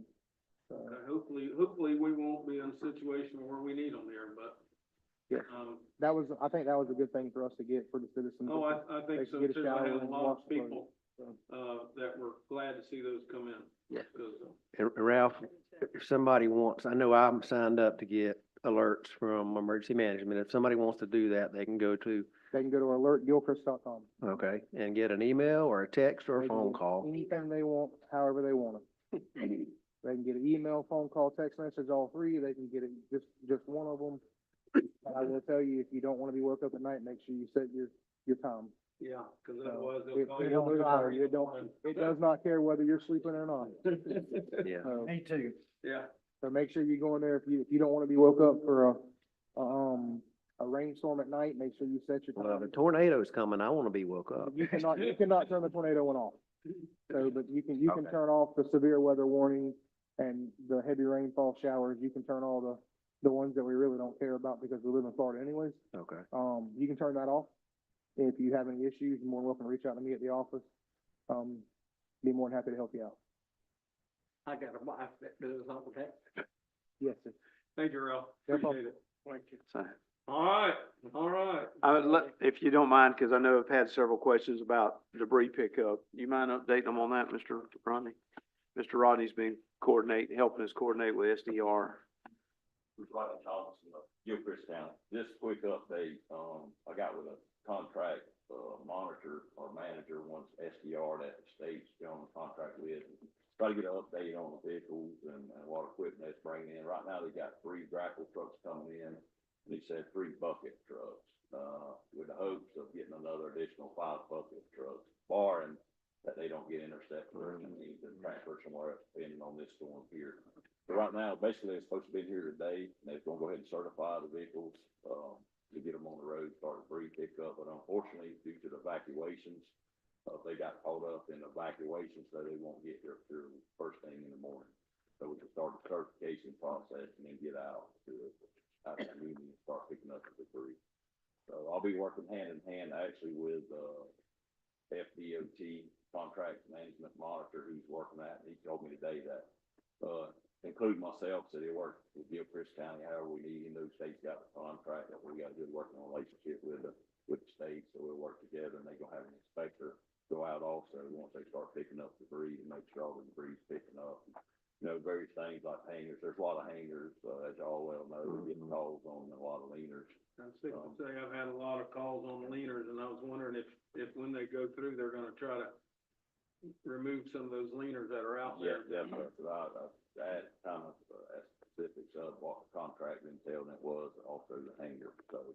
With that being said, I know you're gonna get several calls when they start hitting the roads, this weather gets on through where they can start, and I think tomorrow's gonna be a forecast pretty good, so they'll start tomorrow, and you're gonna probably getting a lot of phone calls about hangers on their roads and grades and all. If you don't mind, just give me a call, let me know where the location is, and I'll reach out to the SDR in the state and see, because they got a game plan, they got them mapped out, and how they're gonna do it and go about picking up the debris, but there's something that's a major concern right then that we need to address, just reach out to me, we'll go out and look at it, and I'll get with the contract manager. Well, Rodney, hadn't they already started? Didn't they get that on 47 yesterday? No, sir, now that's, the SDR hasn't started yet, actually, the state, I mean, at FDOT, you've seen them already start on Yeah, 129, okay, that's all what the it is. state highways. Yeah. But I seen all that on 47 was already gone right there. Yeah, but that's actually FDOT. Good. Picking that up. They was working yesterday morning about 9 o'clock. Yeah. Storm, it's raining.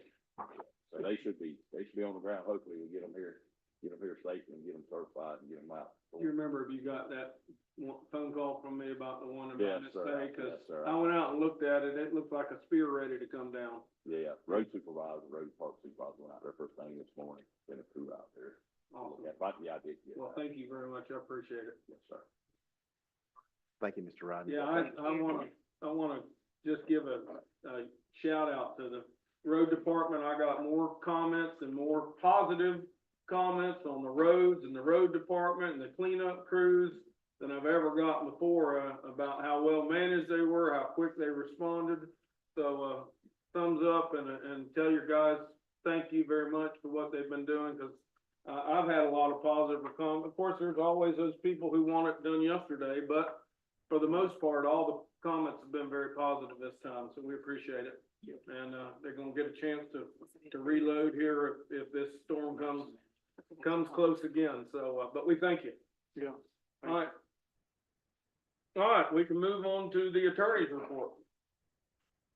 Thank you, Mr. Chairman. What I have is of no real special consequence, but we're getting an influx of these proclamations that people are sending, and I'll give you an example. And most of the time they're not vetted, and most of the time they come in like the week before they want the board to act on it, and half the time I don't know if the information is correct or not correct. And just for an example, we had 2 or 3 within the last week, and National E-Waste Day. And it goes on to encourage, we're encouraging, people to do this recycling, pick up this stuff. I don't know if it's National E-Waste Day, County E-Waste Day, Georgia E-Waste, you know what I'm saying? But we get those, and they want y'all to pass a proclamation on it. And some counties do and some counties don't, but I got one here from a little, a child down there that was doing one for a school project that wanted some kind of recommendation about National Beach Day, I believe it was, about protect the sea life, that sort of thing. Well, I don't know if the facts they utilize in those proclamations were accurate or not accurate, and I don't want to prepare one and bring it up here for the board without it being properly vetted, and I try to vet those things myself before I bring them up here to you. So I guess what I just want to say is there any kind of criteria y'all want to establish, like if somebody wants a proclamation done, they got to give us at least 2 weeks' notice to look it over. And then if I'm not comfortable with it, or Todd's not comfortable, or Bobby's not comfortable, we tell you that we don't think we should enter into this thing before we just carte blanche, bring a proclamation up here for you to read. I think a proclamation needs to be legitimate, and it needs to be substantial. If I get a proclamation, I want it to mean something. I don't want it just to be something that you threw out there because I asked for it. I want it to be, so yeah, I would like to see some kind of, whatever you think the proper criteria is. I think we probably ought to have, if we got it at this meeting, we ought to have at least 2 weeks or I something. would say 30 days. Probably yeah, that's probably right. You get it by the first meeting of the month, you can present it at the first meeting of the following month. And then you have plenty of time all the way around to look it over. But like I say, some of them we get 7 or 8 days. Caitlin, they shoot them to her, and then she shoots them to me, and half the time. Pardon me? Yeah, and some of them like in a day or two. I had a young lady in nursing who wanted me to do it, and I gave it to you, and you got it, and then I never could get a hold of the lady. The number she called me from it didn't exist. That's what I'm talking Like, about. Well, And the I other tried. thing, the other thing, Duke, was, I think if it at least have some effect on Gilchrist County. In other words, the beaches don't affect Gilchrist County. I mean, why would I want a proclamation? I understand there's beaches all up and down the state of Florida, but at the same time, it don't affect our citizens. You're gonna get 2 every year, one from Haven Hospice and Yeah. one from the other hospice. Yeah. Well, that stuff that Those doesn't are- affect. But that And affects we all you. understand that. We understand that. And- yes. and I think you ought to weed them out, yeah.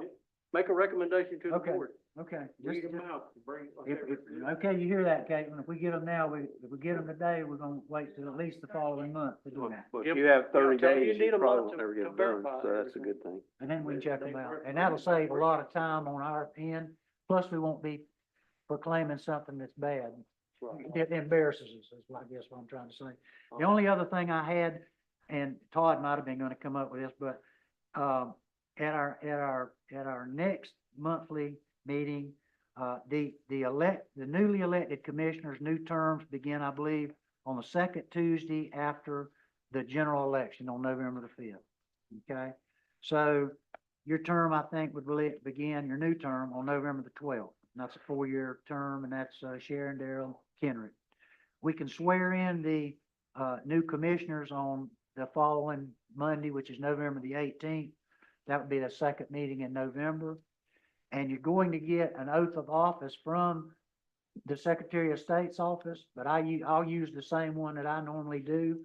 But just be reminded, when that comes in, you've got to sign it, have it notarized, and ship it back. They normally, what they charge you, Daryl, $5 or I $10? printed that off, I'll bring it to you. I printed Yeah, I 3. think they charge you something when you send it back in, but they have to, was it Yeah. $10? But they had the oath attached, the oath we needed to use, so Yeah. I'll bring it to Have you. y'all already done that? No, sir, but I printed it off. I was gonna bring it to you, so I'll try to drop it off at your office. Well, they're customarily, they hadn't sent those out to the commissioners until about December. Well, your office is gonna take effect on November the 12th.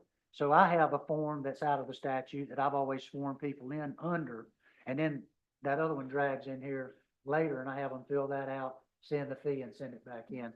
But I just want to tell you that we'll be doing our swearing in on November the 12th, which is, that follows the, I mean, no, November not on- 18th? No, not on November the 12th, I'm sorry.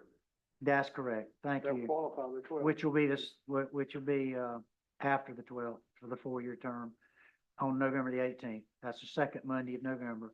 And at that same date, we'll do the election of the new chairman and vice chairman at that time, that's in your ordinance, that will go after the second Tuesday of the month, so.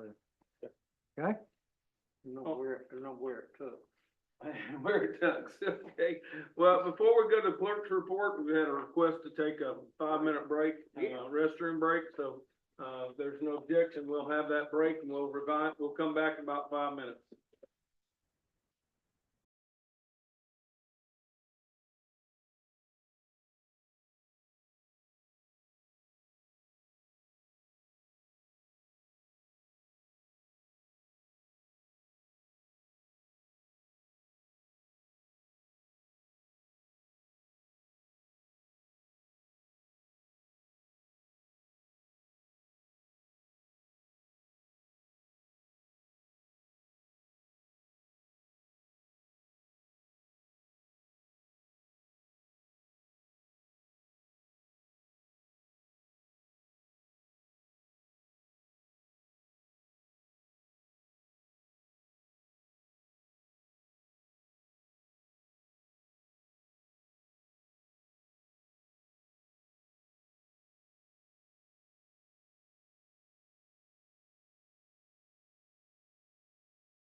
They do Unimaginable, to me. unimaginable Same. Ready? devastation. Exactly the same.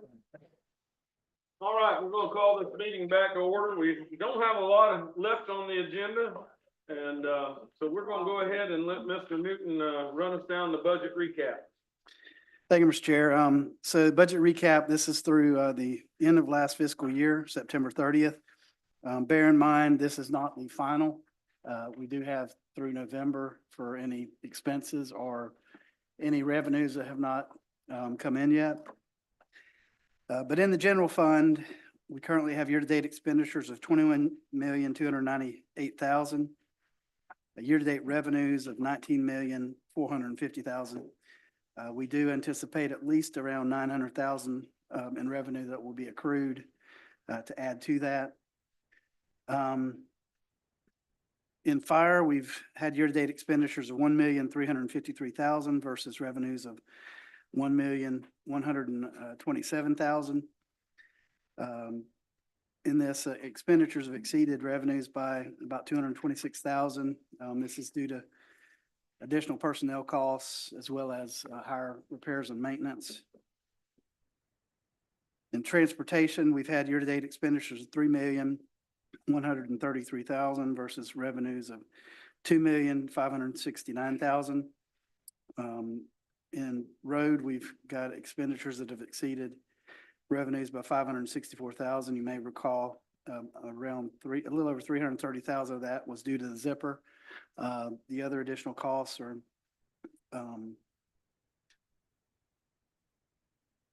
part of that was around 25,000 in early, or we're over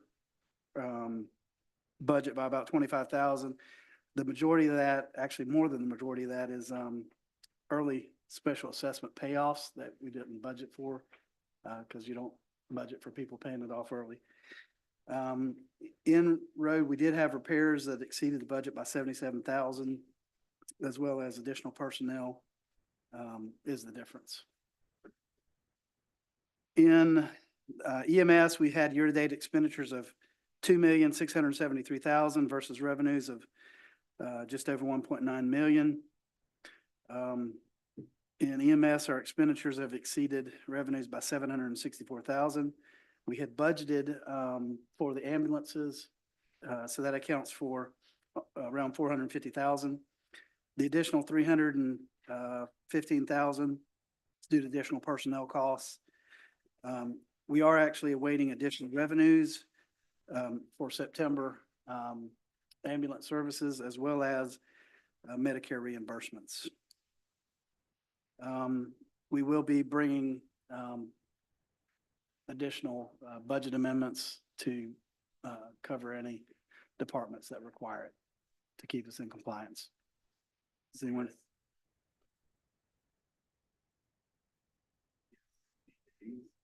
To evaluate, it's gonna take time to be pull together all of the accounts payable that's out there.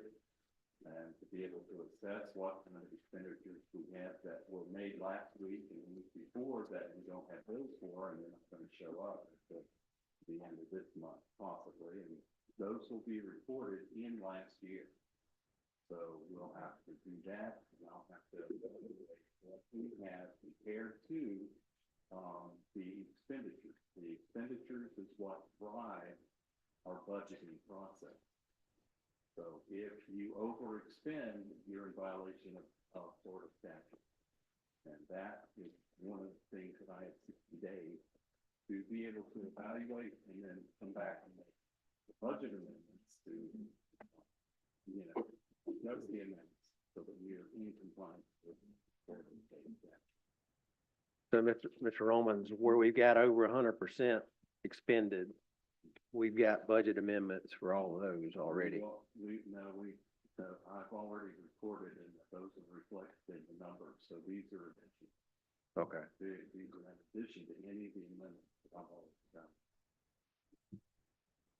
Do we have any idea what expenses have come from this past storm and what we can expect as far as, is it more expense on the road department, more expense on EMS? What are all this covered by FEMA and we're gonna get reimbursed for it? Or, I know that's why we have the extra. That's what the funds for? So most of the expenses have already been moved into the storm, budget.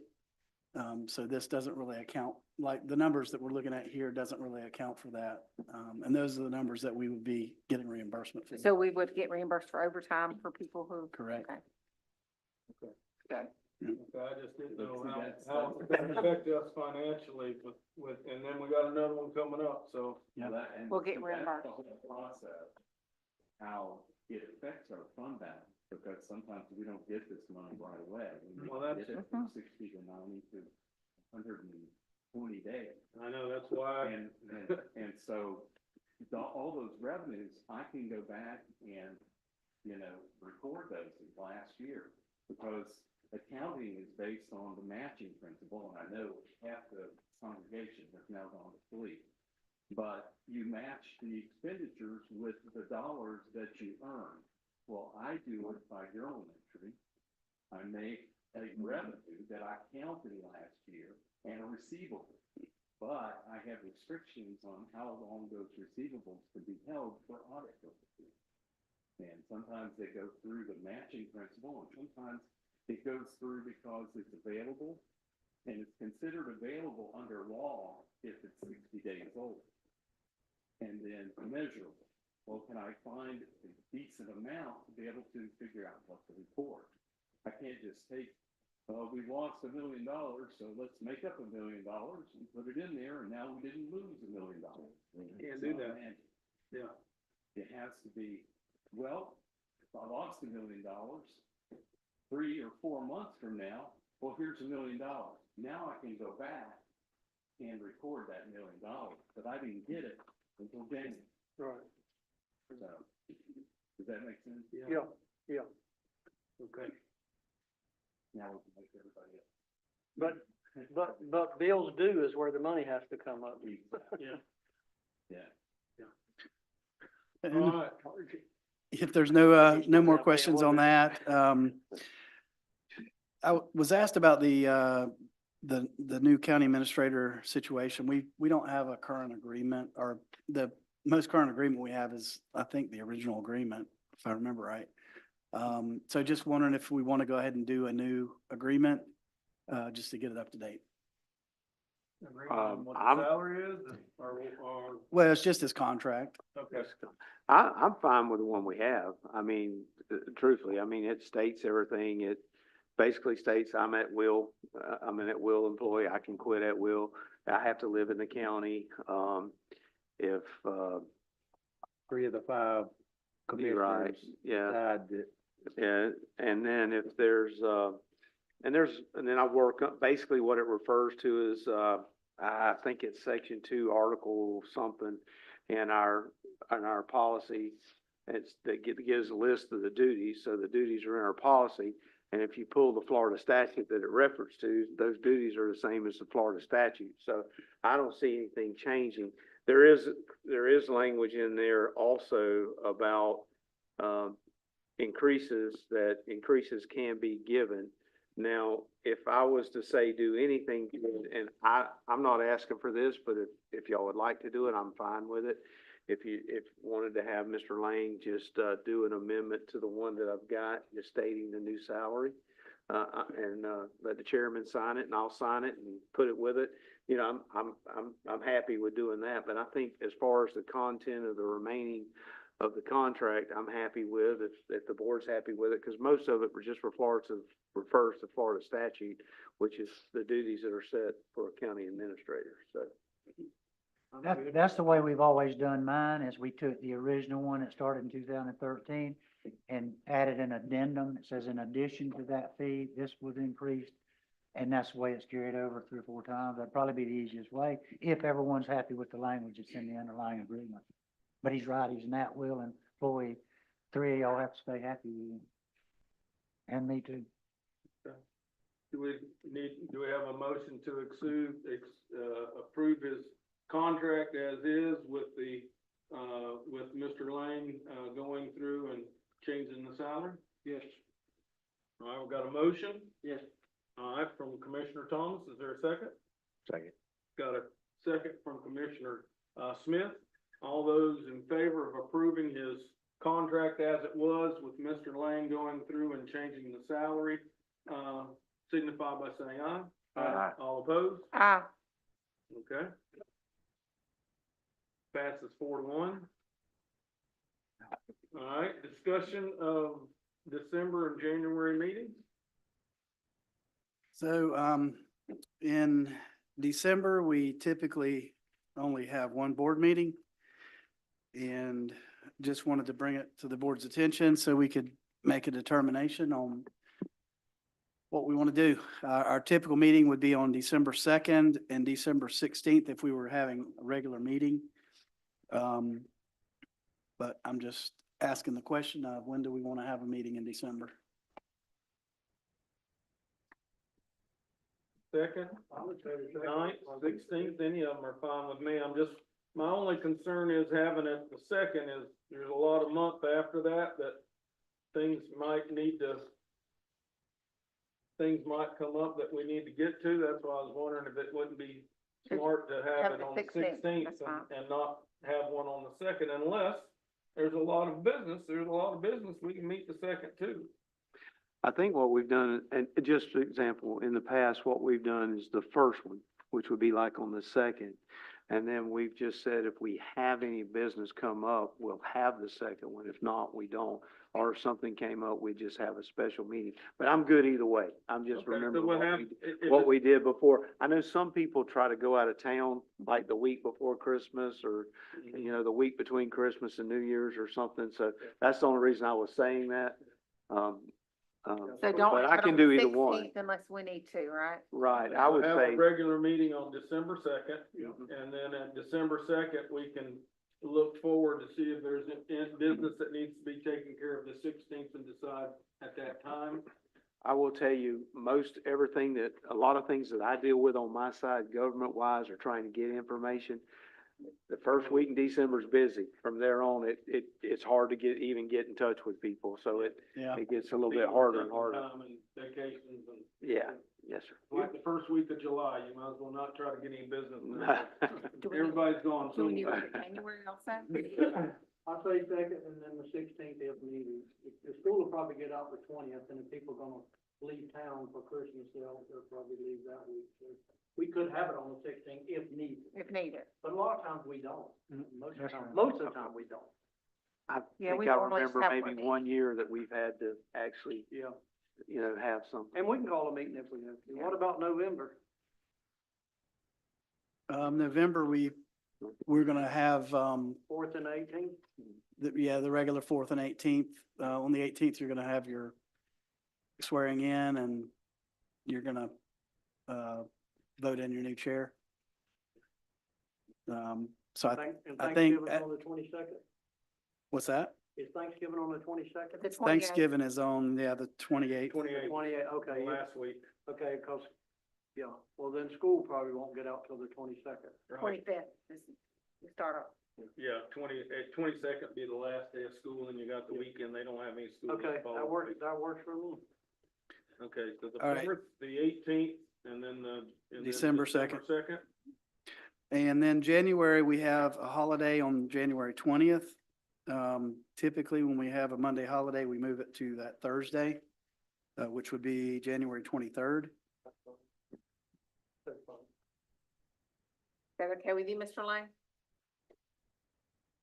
The fourth Thursday. January? Yes, sir. January 23rd instead of on the Monday, get moved to Thursday because Monday's Martin Luther King Day. The fourth, which would be the 23rd? Yeah. Yeah, that's fine. Okay. One meeting? All right, we still have our meeting for the 20th of this Yeah, yeah. month. We still have our meeting for the 20th of this month. Got you. That's right. Yeah, Bill's. 21st, 21st, the 21st. October 21st. Yes, sir. Oh, you know what I did? I went to 2025. That's why, because, okay. I went over to the next calendar year when he kept, okay, you need to go back to the right year.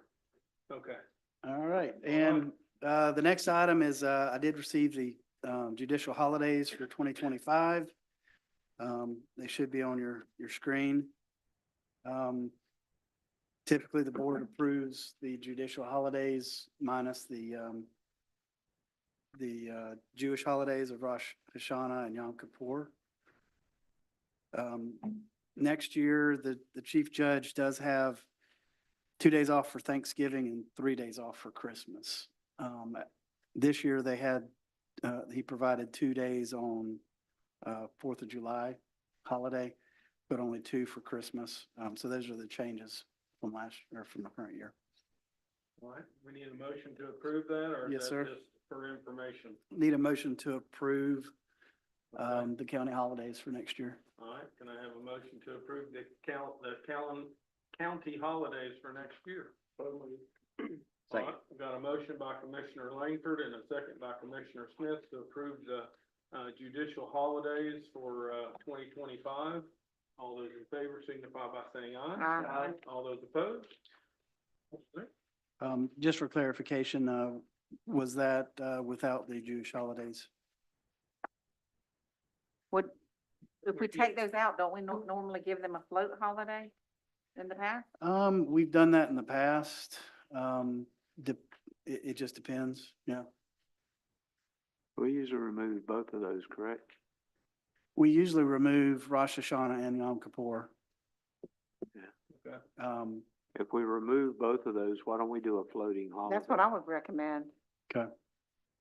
That work Okay, out? is that okay with the motion and the second that we remove the 2 Jewish holidays? And give put one floating float day, holiday. One floating holiday?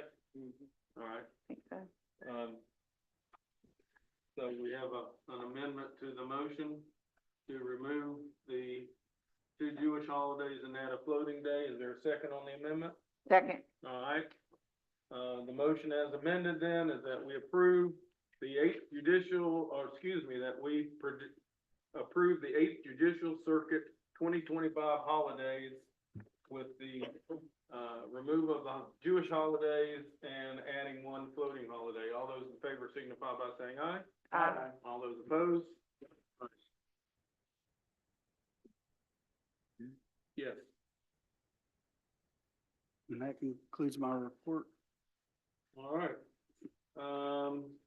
No time certains. Commissioners report, Ms. Langford.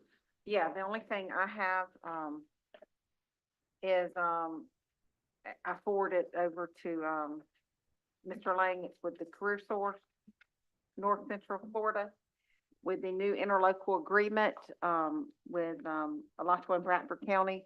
So I have not read it yet, but I'm going to read it, and then, Mr. Lang will read it. But I did speak to Mr. Larry Thompson yesterday, business owner, and he is has agreed to be our business sector to continue to serve on that board for us. He's already met with them. So we have, we're gonna work through everything, and I think, we're gonna,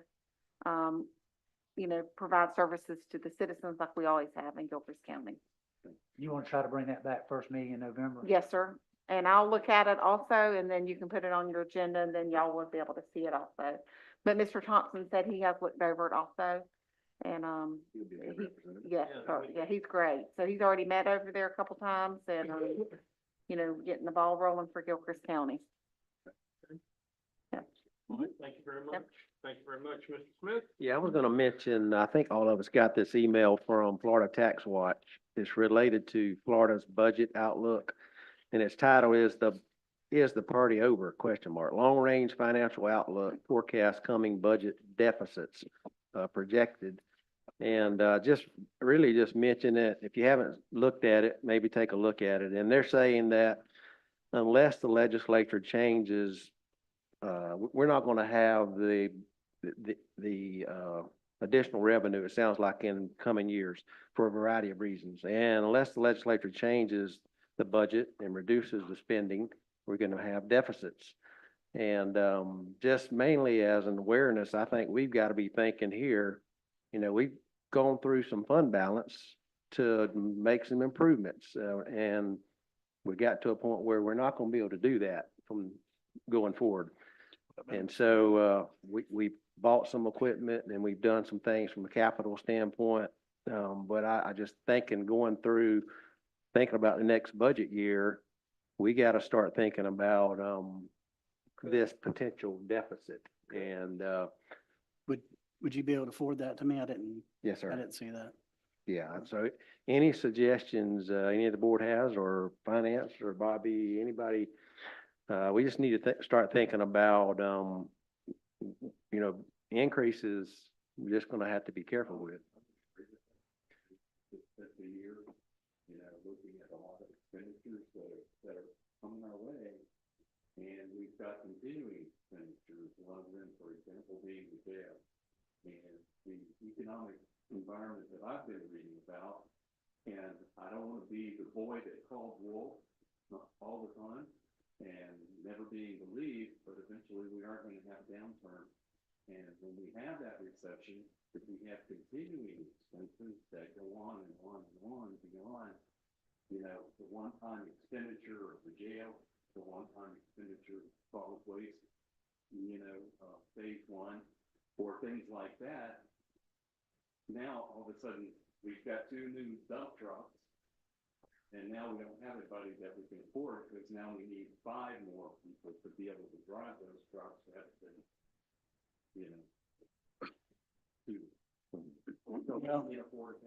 And I'd just follow up with, talking about, Florida's gonna be in a deficit. Florida can't be in a deficit. We have a balanced budget requirement. So, if the revenues are not there, it's not whether or not they're gonna need to make cuts, they're gonna have to make cuts because they can't pass a budget that's not in, Balance. yeah. It's not in balance. It has to be a balanced budget, so it's not an option. So, yeah, it's definitely a concern. And 60% of our revenues come from the state. Yeah. So that becomes a concern whenever they've got deficits that now they have to provide balanced budgets for. That's going to change what the rollback. So would that hurt our chances of getting appropriations for the other Really, most solid definitely. waste project that we have going on? The reason we've been able to get so many of them is we've been in great financial shape. Florida's been really good shape, but if we go down and we're not in really good shape, it'll be tough to get those grants and those expenditures. And another one Appropriation. that I don't lose sleep over it, play out, but sometimes I do. I have too many monkeys going at 4 o'clock in the morning. Is the Lisa grant, where we've got this original law enforcement money, Yeah. but They we cut got a that. friendly, law enforcement friendly government. And when they start looking for areas to cut, it's usually the Fort County. The county ends up, it being a mandate, which is unfunded. Well, the state had to cut expenses somewhere. Yeah. But guess what? We're the recipient. Yeah. And then what do? We keep paying? Well, of course, if we want the same levels, We have to then you keep start paying. talking furloughs and layoffs and the inevitabilities of things that happen in economic downturn. Insurance has gone up, what, 8% or whatever it is? And so you got 8.9. those kind of things that, every year we're getting. And we might want to think about, I know when I was with the state, they made us go through scenarios of a 5% cut, 10% cut, just what ifs, and being prepared for that. Downturn that might happen. Yeah. That's all I got, Mr. Chairman. Okay, so things for us to start thinking about and what we're doing. All right, Mr. Langford. Yeah, well, it boils back down to what level of service you're and what you're willing to pay for. So we'll just have to look at it from that angle. Yeah, I have several things. I attended the SPAC, meeting they had up in Pensacola Beach. I serve on the Economic and Community Affairs, Committee. Brother Darrell couldn't be there because he had, an appointment, but, I answered about the solar farms, maybe changing some language, giving us back some home rule and stuff like that. Every person there was very supportive of it. If I understand the process right, that meeting was for committee recommendations or county recommendations. You submit a recommendation. They'll put all the recommendations together, and then we'll have another meeting in Tampa, December the 4th and through the 6th. And they'll take that language that they put it together, and then they'll present it to legislature to see if they can get it passed in the legislature. And the main focus was, we have no control right now over solar farms. I mean, they can basically come put one in and don't even have to ask the board, except maybe a site plan or something, but. So, Lachue County was very supportive, all of them was very supportive. It passed unanimously to come up with some recommendations to give us some authority, home rule or some say so, so that we can, decide whether we want or how many we want or numbers or something like that. So they're still working on that language, and it'll be presented at the meeting in Tampa. And then the committees will have to approve that language to go before the legislature. So Darrell and I'll try to keep you up with, he serves on two of those boards, I think. And also, they presented something about septic tanks and private wells. Darrell, tell me what that was all about. I tried to answer to it, but I told them I wasn't familiar with the request. Yes, it's basically, asking the state association to encourage the legislature to provide funding to local governments when, there's a septic tank conversion or private to public water supply conversions. And it's just to ask the legislature for that funding for our counties Right. when it occurs. And Chris Doolan spoke on the solar farm, and he spoke on that one too, that we do need to do something. So, okay, I went up to FEMA, site up on 138 today, and a guy approached me and said he was having a lot of trouble with communication. They don't have a phone up there for one thing. And he said when he calls FEMA, you have to be on hold or you have to be available for the next 24 hours. And he said he tried 4 days and he missed their call by 15 minutes and he was really discouraged, and I didn't know if we could, and I told him, I appreciate your comments. I appreciate you telling me all this, and maybe we can look at some of this stuff and improve, on our next hurricane, which is this week, for better communications or something. And I told him we don't have control over FEMA, this lady back here does. But we're at the county level. If there's any way we can help him, we would. And the number he was calling for FEMA? Sir? The number he was calling was for FEMA? Yeah. Okay. Yeah. He said that the communication wasn't real well for some reason. Matter of fact, I asked one of the ladies about the setup at, the rodeo arena, and she seemed to know nothing about it. I said, well, they were giving away water and tarps and stuff like that, and she said, I don't know. So I don't know if there was a lack of communication that y'all closed it down and moved it. She just didn't get the memo, or I mean, I don't know.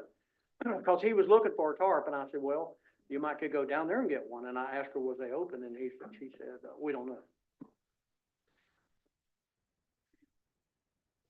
That, I mean, that information, I really don't know how to answer that because that information was pushed extremely hard. On the county website. On Facebook, county web, every way that we had to push it, Okay. shared by multiple agencies.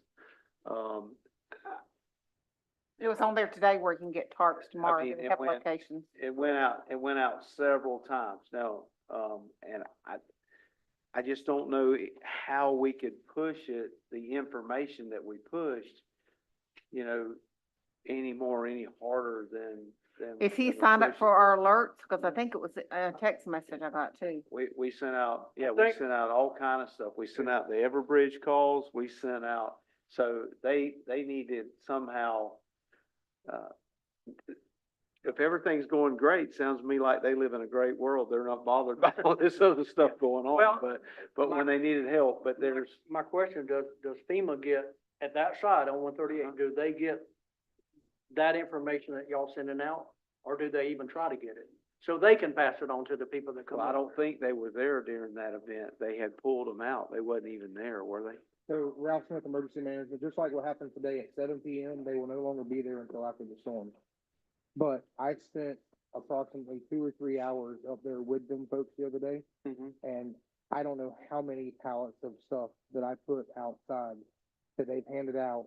And I told them, when you're done, you're done. I'm not coming up here over the weekend Right. restocking. Right. We have 100% power in our county. We have handed out over 4 semi-loads of tarps in the county, Right, 8 semi-loads of water, right, and I don't know how many loads of food. right. I mean, I don't know how long we can continue doing this and handing out food. I mean, Yeah. we have posted, I don't know how many Facebook posts Miss Tammy and Miss Caitlin has put out, numerous counts of Everbridge messages. I would love to talk to this person because I need to make sure they get signed up for emergency alert. Yeah. So, I should have got it. He told me his name. I don't remember. He said it wasn't imported. I mean, Okay. I've had people call me and say, please take me off. I'm tired of listening to this crap. Yeah. So, I should have asked him if he did Facebook. I don't do it, but a lot of people well, it's do. not just Facebook. I mean, I can make your phone ring Yeah. any time of the day or night. Yeah. And you don't have to have social media. Yeah. So I mean, that's the biggest question we need to ask these folks that are inquiring, are you signed up for emergency alerts through the county? Right. Because that is the only way we can alert you for emergency situations if you don't have Facebook. I think it was frustrated with FEMA more than he was anything. And as far as cell phone signal at FEMA can ask for a Starlink to be put in there for people to use.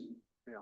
I can't provide that. I don't have anything that will work there. Well, I told mean, him, I missed several phone calls when I was there moving stuff the other day. I told him we had no control over Yeah. their phone system or their Correct. answering system or anything else. We don't do that. We only, Yes, and so also just to let you guys know that the only reason that they are still there is that is where they were at for Hurricane Debbie, Right. because that was the most damaged area with all the storm floods. I was trying to get them to move to Trenton the week before, and we didn't get the inspection done in time. And now that was the very first place they could open because they already had all the inspections done, so I picked that spot first. Right. My plan is after the storm is to get them moved to Trenton. We opened up today in Bell, a state-led site that they can register people for FEMA. We were trying to get one in Trenton today also, but the storm kind of stopped that. Right. So hopefully, once this storm gets over and done with, we will have 3 locations in the county you can sign up for FEMA assistance. Good. So Good. Okay. I'm trying, but these storms are not letting me do my job, so. Yep. I I think he was just airing out his frustration, because. yes, but He had- I don't know how else to reach out to people unless we're driving around with it on our siren speakers telling them. Right. And, Right. or I'm gonna have to hire about 20 more people. Right. So. Okay, thank you. Did you want to make a comment? I just saw you stand up and walk like you wanted to comment. I'll let you do that real quick before I go on to the next one. Yeah, y'all know who I am, but Donna Lee from the IRB Oasis. Right now, we have power and we are just so thankful for that, but most of my neighborhood still does not have internet. Unfortunately, we have become accustomed to internet. If I did not do the advocacy work that I do in my own backyard, my community, all 72 households, would not have the information that I disseminate out. Not everybody has a Donna.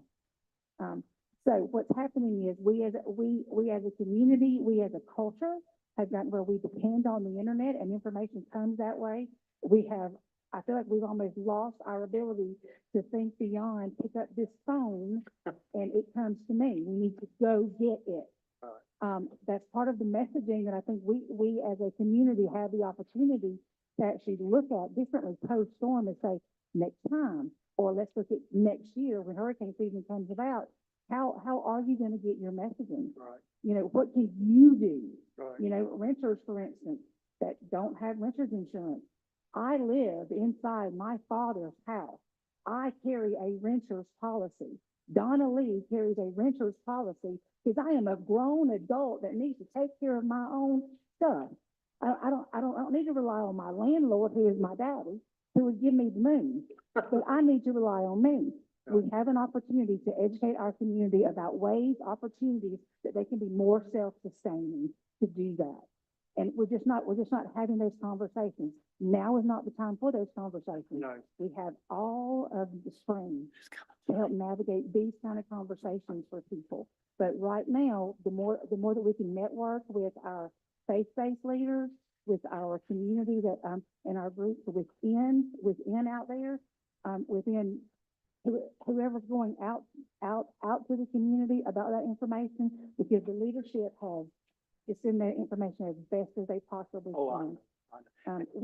We need to help people become more self-sustaining and not completely rely on somebody else to spoon feed them information. And actually, I had forgot it until Ms. Donna stood up. But the National Guard went in there and took a number of supplies into that Iron BOCC community. They did. To their private park and spent an entire day there passing out. You know, and. He lives at Riverside Baptist Church, right? Yeah, and just, and, you know, and, What so, are I the- mean, listen, I will be the first to say we'll never have a disaster that we can't improve from. All right, You know, and that was my point in bringing it in. right, and I will say this, it's been a long time since we had one like Helene. You know, we have been extremely lucky that each time we seem to fall in a gap or something happened. Not saying we didn't have, but we didn't have a Helene. But yes, we are, we even had somebody going around putting flyers up in stores. Yeah. You know, trying to tell people, you know, trying to do everything we could. And, you know, and so we'll try to, we'll think about that one too, because I will tell you, I am not the one that depends on this. No, But, I mean, I usually tell I have to people- get the phone calls the way I have to get it, to get it. I usually tell people we're open for suggestions. Yeah. Give me a suggestion, that'll work. Don't give me one that won't work, but give me one that'll work. Okay, I want to talk about animal control a little bit. Is there any way that we can stiffen our policies or fines or whatever we need to do? It just seems to be getting worse and worse and worse. And I talked with Erica this morning. I caught 3 more dogs killing my chickens and my turkeys, so she come got them, but she's really on edge. I don't want to lose Erica. She's good. She's been here a long time, but she's really frustrated. And I'd like to look at our policy and see if there's some way that we can. She's got a big heart. I know that. She likes to work with people, but somehow we just got to get people to take responsibility for their pets. If you cannot contain that pet on your property, you don't need the pet. If you can't afford a fence, if you can't afford to do what you need to do, then you don't need to be aggravating your neighborhood. I've been dealing with this for 6 years. I've been dealing with this. And this goes on and on and on. And they've killed goats, they've killed my rabbits, they killed my chickens, they turkeys. I mean, and she's as frustrated as I am, and bless her heart, she does a fantastic job. But there's got to be some way, some fines, I don't know what it would be, to get people to understand you can't continue to do this. I know the warning is, the first time is a warning. I somewhat agree with that. But the second time, if they refuse to do something with that animal, I don't even know they should be a second time or a third time or a fourth time or a fifth time. So I would like for us to look at our policy. I'll get a copy of it or talk to Duke about it, whatever I need to do, to see if we can stiffen it some way or up it. I'm a country guy. I'm not against yard dogs. I know we have hunting dogs. I know we have all kinds of, but the habitual offenders is the one I want to go after. I know the last time, a couple weeks ago, she picked up 2 of my dog problems, and she put a $400 fine for Friday and a $600 fine for Saturday, and the guy wouldn't pay the $1,000, so she took the dogs, which I said, hallelujah, the dogs are gone. But that don't replace my animals. That won't replace my aggravation. Now I got another problem with 3 more dogs on the other side. And here they come killing chickens and stuff. And I mean, I just think that we should have some type of rules or something that we can just put on people and say, look, you can't get away with this. You just can't keep doing this. If you can't contain the animals, don't have no animals. I mean, that, to me, that's the solution. And I asked her, I said, I'll guarantee you, 90% of your calls is animals trespassing on somebody else's property. She said, you're absolutely right. And it's probably the same people over and over and A over. lot of it is, a lot of it is. Matter of fact, the house that she confiscated the first two dogs from, they got 4 more. So how do you get in somebody's pocketbook, or how do you get somebody's attention and say, look, keep your dogs at home, keep them off of everybody else's trapper, and keep them from killing people's animals? How do you put a stop to it? They'll never get with Bobby and they sit down and try to bring back some criteria to it. I wanna look at it, but that's my bent for today. I talked to a couple of the FEMA person. We had an issue up at my brother's house, and a couple of the FEMA guys came along, a man and one. I'm gonna brag on you. And, they were super nice. They were eating their lunch. And, the guy told me, he said, I wanna tell you something. He said, Central Florida Electric is the best company I've ever worked with or worked for. He said, most time in these situations, you hear a lot of complaints. He said, I've been working here for several days now. I've not heard one complaint against Central Florida Electric. And I told him, I have to agree with you. They're great people. They're a great company. But he really bragged on them. And he took care of my situation. What happened is there was a tree on the line, broke the pole off. The power people came and they fixed everybody's electricity but my brother. And I think it was because they didn't have the forestry division there to cut the tree up. They didn't have the capabilities to get the tree off. But he said, I will make a phone call and they will come back. They had already went to Alachua County. He made a phone call within an hour. Forestry was there, cut the tree up, got it off the line, and within an hour and a half, he had power. So I commend them on that. I told him, we're not complaining. We're not complaining at all. We just wanted to know why it happened that way. And that was the circumstance. But he highly bragged on Central Florida Electric. We got a great company. Bobby, they're putting in some lines under 340 at 47. You think there's a possibility of putting in a red line or something? Do you have any update on that? They're boring under the road and they got a big old three big electrical lines sticking up right here. I haven't heard anything about a red light. You haven't? If They're I had doing to this guess under anything, 340? Yeah. if I had to Have get, county permission to bore under our road? no, that's, That's a state road. that's state road. I just wondered if you knew what they were doing. Right there. If I had to guess anything, Windstream is really, spreading out their, But Windstream's already down 47 on well, that. but they're going through and redoing a lot of their stuff, Okay. so. It if I might had be, to guess, but, I just wondered. I and- know we've needed a red light there for a long time, but. and it might be something that they need it might be a line that they needed over at the Dollar General. It might be. You're right. It You could know, be. because they require a certain amount of internet to run all of their, POS systems, point of sale systems. Okay, that would be it. The only other thing I have is I wanna thank everybody for, being part of my mama services. I know the board sent some flowers and I appreciate that very much, and everybody came and visited, and I appreciate that very much. You don't have but one mama, or I don't. And, I had her for 70 years and 1 month. She was 90 years old, and she was a good one. So I'm gonna miss her, but I appreciate y'all's prayers and everything that you did to help us get through that, and my family appreciates it. I want to thank you on behalf of my family. That's all I have. Mr. Thomas?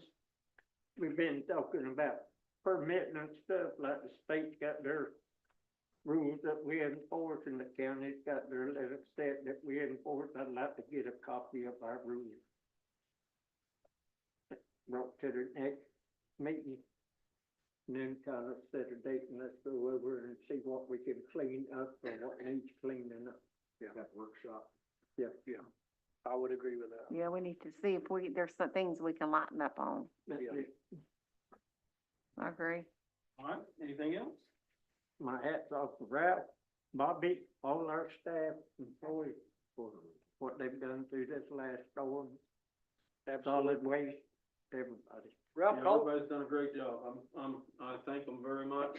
Had a nice meeting Friday morning with FEMA, our FEMA representative here, and she filled me in on all the new things that are going on, pretty much what she did with y'all today, and we appreciate it. I've never had FEMA approach me with the willingness to help that I've had from you, so I appreciate that. I want you to know that. And, again, if you need help, go to their website and call in and fill out the information. Again, thank you to everybody in Gilchrist County for what you've done, and hopefully, we're gonna be able to help some other counties out this week, because we're not gonna have anything here that has to be done. So, that would be my prayer, so. Anything else? Ralph, call them and tell them we don't want this one. Yeah, we don't want this one. Mr. Martin, Yes, just real quick, about solid waste, when y'all mention that, I do want to let you know, there are criteria for when a tipping scale and all, when the tip has to shut down due to wind. It's not our criteria, it's a, I don't think they call it OSHA, but it is, so sometimes people don't think we should be shut down yet, but it is really based on a safety regulation that we're obligated to work under, and we have agreed to that safety regulation with our state agreement, so. have we agreed with Friday off Wednesday off for county employees? We're still watching the storm. Still watching the storm to see. Yes. Okay. All right, public participation, last chance. Hey, how are you? Thank you, Mr. Chairman, Gabrielle Redfern. I feel compelled to remind this board that today is October 7th. And last year on this day was a terrible day, not only for the state of Israel, but for the entire world. Yep. And I feel particularly disappointed that this board would remove the opportunity for Jews who work, and there might be, in this community and for this county, to not be able to observe the high holidays. I think that was a particularly anti-Semitic move to happen on today, and I just felt compelled to say that. Thank you. Thank you. Any other public participation?